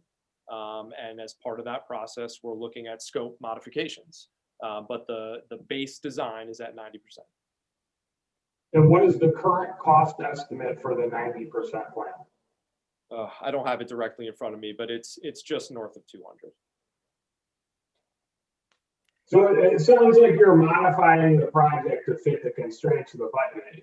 Generally, when these large infrastructure projects are designed, you come up with a design and then you craft a budget to accommodate that. It kind of sounds like this is backwards. If the preliminary design was 93 million and it's ballooning, what exactly are we going to be getting for the money at the end of the day if you're talking about scaling down the project? Well, that's what we're in the process of assessing. And I would argue this wasn't backwards. Cost estimates were done based on the design that existed at the time. Design changes were done, which were widely reported in terms of relocation of the heavy lift capacity. Right now the facility is fully designed, delivers 3 berths, heavy lift capacity, increased load bearing, level facility, slightly raised, intermodal connectivity with rail, and an additional 7 or so acres from filling between the piers. It's and dredging as well around the berths.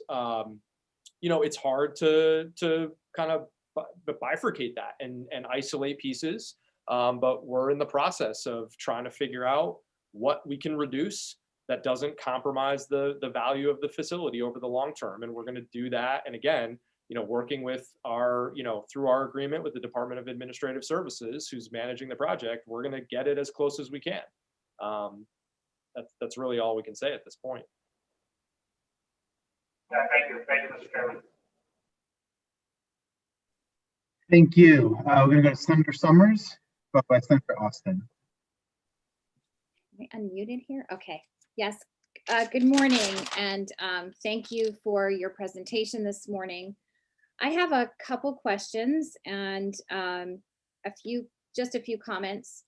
First of all, I heard you speaking about dredging, and I couldn't agree more that you should go to the require to the maximum depth at all for dredging. We haven't dredged some of these harbors in 30 plus years, so it would make sense to go to the maximum depth that we can get to. I know there'll be a difference in cost, but to get to that maximum depth of 35 feet, I believe it is, would be really the way to go if you're there anyway, rather than to have to come back, in my opinion. And I'd love for you to speak to that at some point. I also would like to encourage people that are on this forum to take a ride down to Bridgeport and see what's happening. It's amazing what's going on down there near the port. Really some amazing economic development that's happening. That's going to be great for our state. And I have heard some other comments today about, in particular, the small ports. That's an area of concern for me. Also, I represent a town that has 2 projects within that, particular bonding request that, needs to be, I guess, approved or allocated by the governor's office.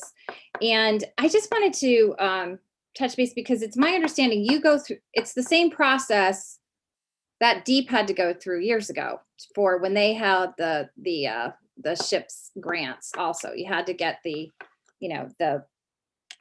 grants into the agency. They had to review them, prioritize them, and then it had to go to the bond commission. It had to be bonded and then handed out. So your process is no different than what we have used in the past. Is that correct? It might have been under a different agency, but it's the same process that we all have to go through. Yeah, I'd say that's correct. Okay. There's more and more competition for slots on the bond commission agenda is probably the thing that's changed the most. Okay. then when I have some notes here. It's my understanding that the harbor development agreement describes the potential for the project to be reduced to a minimal scope, and if certain milestones are not met. So what would that look like? Or what, do you have any idea what the change of the plans for the state would be if that is triggered? Could you speak to that? Yeah, sure. So this goes a little bit to my response to Representative Mesker's question earlier. The Mhm. minimal scope is essentially the least that we will do at the facility, and it involves using our own funding. So no more funding from Orsted and Eversource. When you say you mean the state or the Port Authority? Funding that's been allocated to the Port Authority from the state or from other sources, but it includes, by the way, 22.5 million that came to the Port Authority from the earlier wind procurements. Got it. And that's what I said was, it's probably in the $50 to $80 million range. I don't have the exact number off the top of my head, but that's kind of the minimal scope. The big difference being, because that facility will not meet Orsted and Eversource's needs to serve as a installation hub for offshore wind. Instead, they would utilize it for only the first 2 years per their commitments to DEEP for a single component of the wind. So the minimal scope, the details are to be determined in terms of exactly what we do, but it's with funding that the CPA already has available from the state and other sources. And it's 2 years of wind activity, but only a single component rather than 10 years of activity on all the components. Got it. But we don't have the plans for what that minimal, obviously this is not the hope or the focus, but we don't have the plans laid out for what that minimal scope would look like at this point. Correct. Okay. We certainly have an idea of some of the things that we would do, but we do not have the scope of work that would be accomplished with the funds currently available if Orsted and Eversource's additional funds go away. Great. Thank you for that answer. A couple other questions back to the small ports. There was the comment made, I believe it might have been Representative Carney or Senator Austin. I don't remember who had mentioned it, but there was concern about the representation of small ports on the board. And one of the things that I had put in for a potential bill was to designate one of the Port Authority board members who's a governor appointee to be representative of the small ports. And then another representative, again, a governor appointee, to represent the larger ports, so that you would have a designee who would be, put on your board by the governor that would be responsible for advocating for the small ports, and then another person advocating for New London, New Haven, and Bridgeport. And I wanted to see what your thoughts were on that. Yeah, so I think that might help the concerns that we're experiencing. Yeah, so fundamentally, I'll say just first from my perspective as chair, I have no issue with that, and it seems like an effective recommendation. I will just note, there is currently no established mechanism for the 3 deep water ports, but there are 2 of our 15 seats have to be representing of communities, and I don't remember the requirement exactly off the top of my head, but I think one is a community of less than 50,000. I think one is a community less than 100,000. The problem is, because those are sort of overarching requirements, independent of the appointing authority of the individual seats, it sort of rests on the individuals like, okay, the current vacancy is the majority leader. We happen to not have a community under 50,000. So now you have to do that with your seat, rather than what I think you're proposing, which says, there are these kind of 2 earmarked seats. They're for that purpose. You don't have to try and meet 2 objectives with 1 seat. And it would certainly clarify things. And listen, we are all for clarification. Okay. And happy to have that.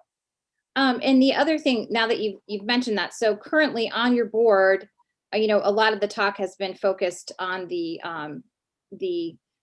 activity that's going to be happening at the New London port. It's my understanding you do have a representative who's from New London on the Port Authority. Is that correct? Currently? That's correct. Okay. So is that person? We have a representative who comes from New London, who meets our requirement for coastal communities of that size threshold. I don't remember exactly what the cutoff is off the top of my head, but yes, that person happens to be from New London and then meets our statutory requirement. Okay, I wasn't sure if that was still the case or not. I know there's been a lot of changes on the Port Authority. So then my next question, I guess, we've heard a lot of questioning about changes in the Port Authority. And I personally think that there's been a lot of changes that have been for the better. As you know, we've talked a lot about the things that have happened in the past, and this legislature wanted to have a public hearing, and we were given a public forum, and a lot of the questions that you're being asked, I wish were asked to the former people that were involved in the Port Authority. So yes, you all will be under more scrutiny because of the actions of what has happened in the past. But I do think, as far as the communications, for anybody who's on this committee, their meetings are open. You can go to their meetings. They have minutes. You can see them. You can attend them. So one of the things that may help for communications, if you might be willing, is maybe you could, if the members here cannot attend those meetings, would you be willing to copy us on your minutes and just send it to us so it's delivered to us? And if we have questions, we can certainly ask. But I know that I've gone to some. You can watch them. So that's a great recommendation. Open. Just that way, it would be delivered, and people would not have to be feeling like they don't know what's going on. It's hard when you're a legislator. There's a million things going on, but I think that would maybe be helpful, or just maybe a status report every quarter, something to tell us what's going on. That would be helpful. And then I wanted to ask Mr. Henshaw about, one of my concerns is the pilot commission being underneath the Port Authority, quite frankly, for liability purposes. And if something happens and a tanker comes in and runs aground and there's an oil leak, the liability falls to the Port Authority, versus in other states, it's typically under a DOT function and it has the protection of the Attorney General. Could you speak to that? I think that is something that needs to be addressed, especially with all the activity that we are hoping to have at that particular pier, or for matter in the other areas also. Sure. So when I was working in Maine, I had a dual appointment as executive director of the Maine Port Authority, but also director of ports and marine transportation for Maine DOT. And the pilotage commission fell under my purview, but as my wearing my Maine DOT hat rather than my Port Authority hat. And the reason that's true is exactly the liability issues that you suggest there. And so I would also recommend that that the pilotage commission should be a state agency responsibility rather than a Port Authority responsibility for that reason. And you all probably know, because I haven't been on this committee before, that was under DOT before the Port Authority was moved out of the DOT. Does anyone know that? Roland, do you know? Was the pilot commission under DOT, and then when the Port Authority was formed, it moved over there? Yes, I believe that's correct. Okay, so that's one of the concerns. My dad's a merchant mariner, so that's why it came to mind on that. And then I guess my last question would be, there have been some plans or bills that have been put in concerning moving the Port Authority back under DOT after we just moved it from DOT to where it is now. Could you speak to that with your experience? Because I know you've worn many different hats. Why what you see as the value of it having not being under DOT versus putting it under DOT. And one of the things that I've been thinking about, because I know there's been a lot of concerns about transparency and the RFPs and things that we've experienced with the former Port Authority chairman and board that we had. But DOT had this for a long time, and those piers just sat there.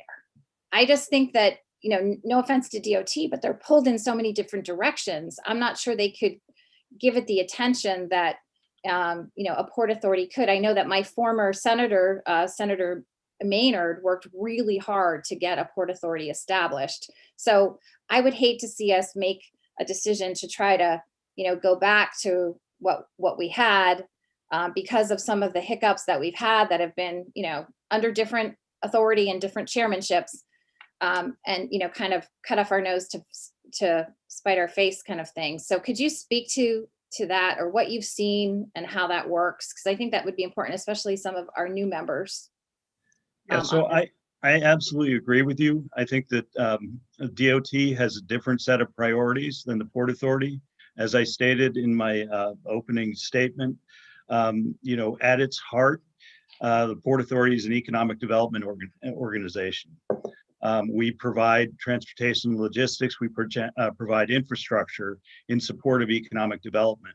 That's a little bit different than what DOT's priorities are. And I think that, you know, having an organization, an authority, a quasi-public agency fully focused on realizing the economic potential of our ports is a absolutely should be an absolute priority for the state. Okay, I think that's all the questions I have for now, and I appreciate you being willing to answer them. And I look forward to hearing more from other reps and senators on their questions. And I thank you for being forthright and answering us directly. Thank you. Great, Mr. Chairman, may I answer Senator Summers' first question that she asked about Bridgeport? So you asked about the dredge in Bridgeport, and just wanted to be clear that the Army Corps of Engineers is proposing to do less than the authorized depth based on existing commercial activity. And while you and I agree that there's been some remarkable things happening in Bridgeport, it does not rise to enough commercial activity to justify to the Corps dredging to the fully authorized depth. And I am absolutely in favor of dredging to that fully authorized depths because I see such potential and opportunity in the Port of Bridgeport. And anyway, so I just wanted to make it clear why the Corps was proposing less and why I absolutely believe that we should do more. Can I just ask one follow-up with that? That's like the Sure. chicken and the egg. If the harbor is not deep enough, then you can't economically grow to get those types of ships that draw that depth in there to help the economic activity. So yes, there's not enough economic activity because it has not been dredged in so long. So how do you manage that with, you know, the chicken and the egg? Like if it was. Well, I mean, I think the Corps is constantly being asked to do maintenance dredges and improvement dredges and those kinds of things. So they have to balance, you know, the potential for future traffic with the existing commercial activity, and that's how they judge things. And while that's not a great answer to your question, because you're right, without the capacity to have larger ships in, it's difficult to draw that economic activity into the port. And so it's really, you're correct, a chicken or the egg, but we will have the opportunity to influence that process, both with the Corps, hopefully seeing some potential new business coming into the port. And then also there's an opportunity for the state to contribute to get to that fully authorized depth as well. Just one more question. What's the difference in the depth? Is it like a couple feet, or is it? Yes, so it's about 3 feet in both Bridgeport and Black Rock harbors. Thank you. Thank you, Senator Summers. Senator. Thank you. I think you called me, Mr. Chair. I did, yes, Senator. Okay, thank you. And I have a follow-up question for Mr. Corris. So I actually went back and as Senator Summers said, the minutes are available online, so are the tapes of the meetings. And I went back to the meeting that talked about the legal RFP, and I know that a board member asked, why are we going with an hourly when we asked for monthly? And that you, Mr. Corey, said, well, we're just doing that for now. It's a 3-year contract and we can revisit this in a year. And I don't like to have to go back to double check my information to make sure that I have accurate information. But this is the kind of thing that has put a sour taste in the mouths of those people who live in the region. When we are told that our information is inaccurate and we go back and we check that information and find out that that is accurate, and then we have to go back and critique what was told to us, it makes the public say, why are we trusting this project at all if they're not going to be forthright on small things? Will we ever get a straight answer on forthrightness in big things? And I just want to point that out, that it makes it very hard when you want legislators to go out to the general public to say that this is a good project. And all of us have been in lockstep with a win deal. We are not in lockstep with the way this is being handled, because we are concerned that we're given information that's inaccurate. And it makes it, you can't have it both ways. You can't give us bad information, and there is bad information here. Senator, that's not what the question was. The question wasn't whether we opted to go with an hourly rate. We did. I never said that we didn't. And we elected to make a determination at the end of the first year of the contract, whether to go with an hourly rate or a monthly fee. The question was whether the RFP allowed it. And we said that we were going to look into that and get back to you. No, you said when you first testified here, when you were in your testified component of it, you said we asked if we asked people to give us an hourly rate and a monthly rate, and you didn't ask for an hourly rate from all those that applied. You asked for a monthly rate, and everybody applied with a monthly rate. The hourly rate came after you made a decision to hire someone and you gave them the opportunity to give an hourly rate instead of going with the monthly rate. Representative Connolly was correct. That should have been that option, because you could change the option. I'm not saying you can't change the option, but you should have, before the bids came in, put out a change to conditions. And I'm not saying that we did or didn't. We're going to look into it, and we're going to get back to you all with an answer on that. But it's clear from the minutes of the meeting. The minutes of the meeting say specifically, a board member asked why are we, or the tape of the meeting says a board member asked why we are going with an hourly when we asked for monthly. And you said, well, we're just going to do that for now. It is a 3-year contract and we can revisit this in a year. So. But the fact that I didn't explicitly say at that time in the meeting that all the firms responded also with an hourly rate and we had that option doesn't mean that we didn't have it. I just didn't address that issue at that time at that meeting, and we're going to look into and get back to you all as to what the case was. I just think respectfully, David, that it creates a bad taste in the citizens of the region who are concerned about the project, when something small like this would have been easily corrected instead of having it on the minutes. And I don't think we need to get into a debate here. I'm just telling you what is happening with the residents of the region, not just New London, because it's not just New London that has a concern, it is the region.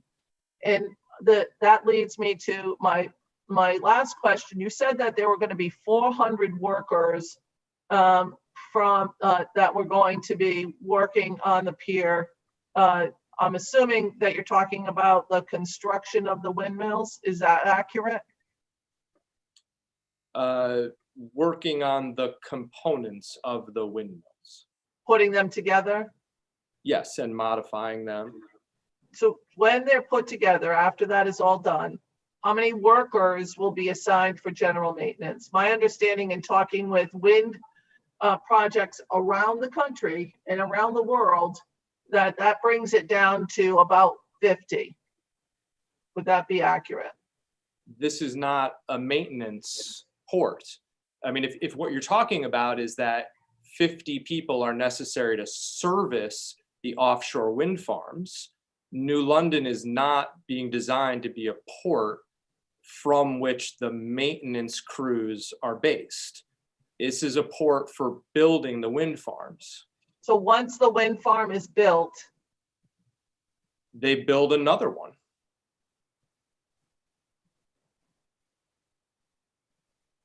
so you're anticipating that the next wind project, say in Rhode Island, would be built in New London? Oh, absolutely. The entire purpose of this project is to anchor Ørsted and Eversource in New London so that the wind farms that they develop to provide power to Connecticut and other states are built out of New London. This is not merely for the Connecticut purchases. In fact, the first two projects that they will build at the pier, or the first one project, excuse me, is for the state of New York.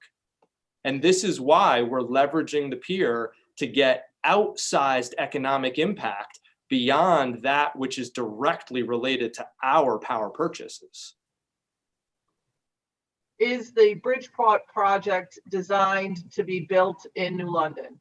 That's a different company. That's Vineyard Wind. That's not Ørsted and Eversource. So would that project be built in Bridgeport?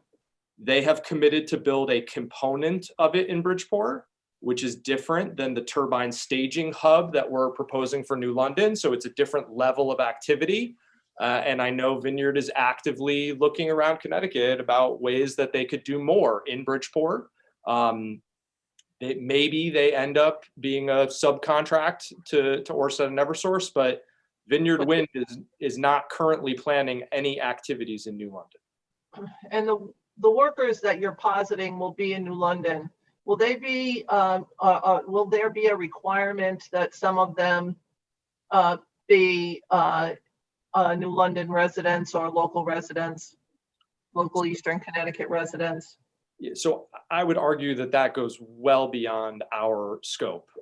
If there are requirements in the state procurement from DEEP, or if there's agreements with DECD, but we can't tell our customers exactly how to comprise their workforce. Thank you. Thank you, Mr. Chair.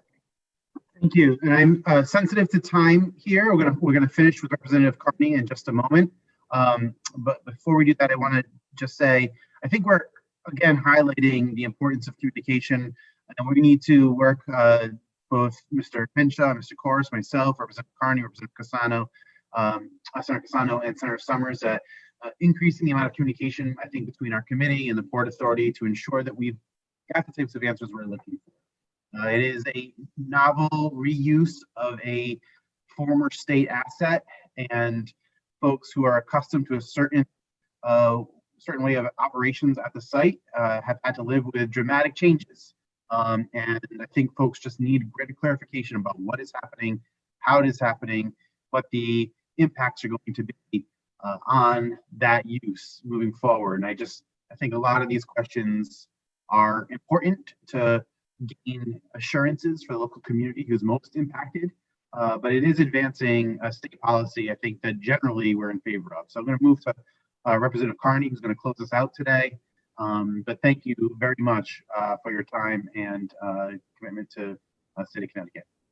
Representative Carney. Thank you, Mr. Chairman. I apologize for asking a second line of questioning, but something, David, that you have said a few times has got me just very concerned, and that is regarding this potential that if the project goes way over budget, which I'm going to be honest, I'm very concerned, and that it's going to be based on some of the things you've said. So I'm really, really concerned about that. So if for say it does go way over budget and you have to scale back the project, I mean, construction is starting soon, correct? So when would we know when that trigger would be pulled to drastically scale back the project?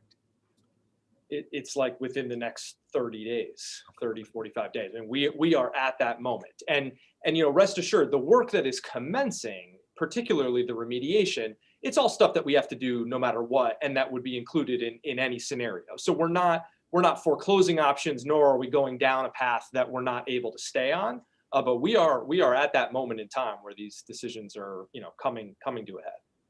Okay. Because, it just has so many implications. I mean, fewer jobs, far less economic benefit to New London and the region. And it just, it kind of like goes back to this whole thing. I know there was some talk about moving the CPA back to DOT. And I just feel there's been all of this work put in. And if that's what we're left with, it's going to be extremely disappointing. Honestly, I don't know what the right answer is in terms of the future of the Port Authority. I know we're going to have some discussions on that regarding, should it go back to the DOT? Should it remain its own quasi-public agency? But this stuff is, I just wish we did have some more clarity on it about really where this project is going. So, I'm just asking, if you come to that point, and, again, the governor alluded to this already, that, maybe it just wasn't meant to be, I think was his words, or a rough characterization of his words. We need to know, and we need to know what the next steps are and what we can do to do anything, because I know there's so many people that are surrounding regions. So I just would ask you, just keep us apprised of everything regarding this. Okay, that's it, Mr. Chairman. Thank you. Thank you, Representative Carney. And you gave a nice 30 to 45-day window where you think a lot of this decision is going to be made and understood the impacts of those decisions. So I think what we're going to do is we're going to work with you to get back before this committee, probably sometime in late February, and kind of go through what the current status is. There are numerous proposals before this committee, legislative proposals about the operations and workings of the Port Authority that we'll have to have public hearings on. And so we'll invite you back for those as well. But we'll work through our clerk to establish some dates and times where Mr. Henshaw, Mr. Korish, you can come before us, give us these updates, and we can work closely to get our members the information they feel they need to equip themselves to make the responsible decision about the future of the Port Authority. As I said in small meetings with you before, we want this to work. These are tough questions. This is a hard process. It's been a difficult, challenging couple of years, but we want this to work. These are the same legislators who pushed to have the establishment of a Port Authority just a few years ago, because we believe in the future of our ports and in improving our maritime activity and our coastal resources.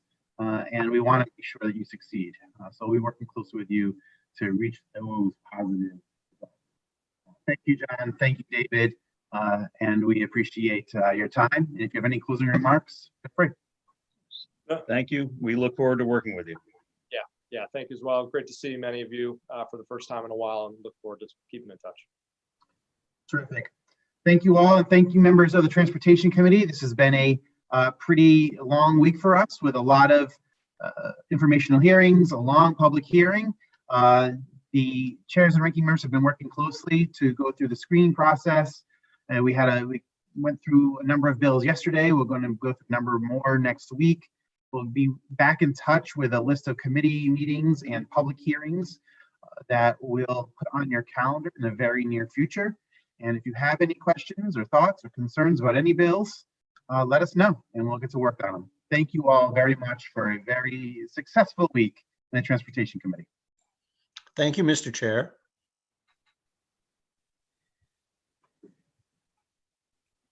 Glad I was able to get on this. It's interesting.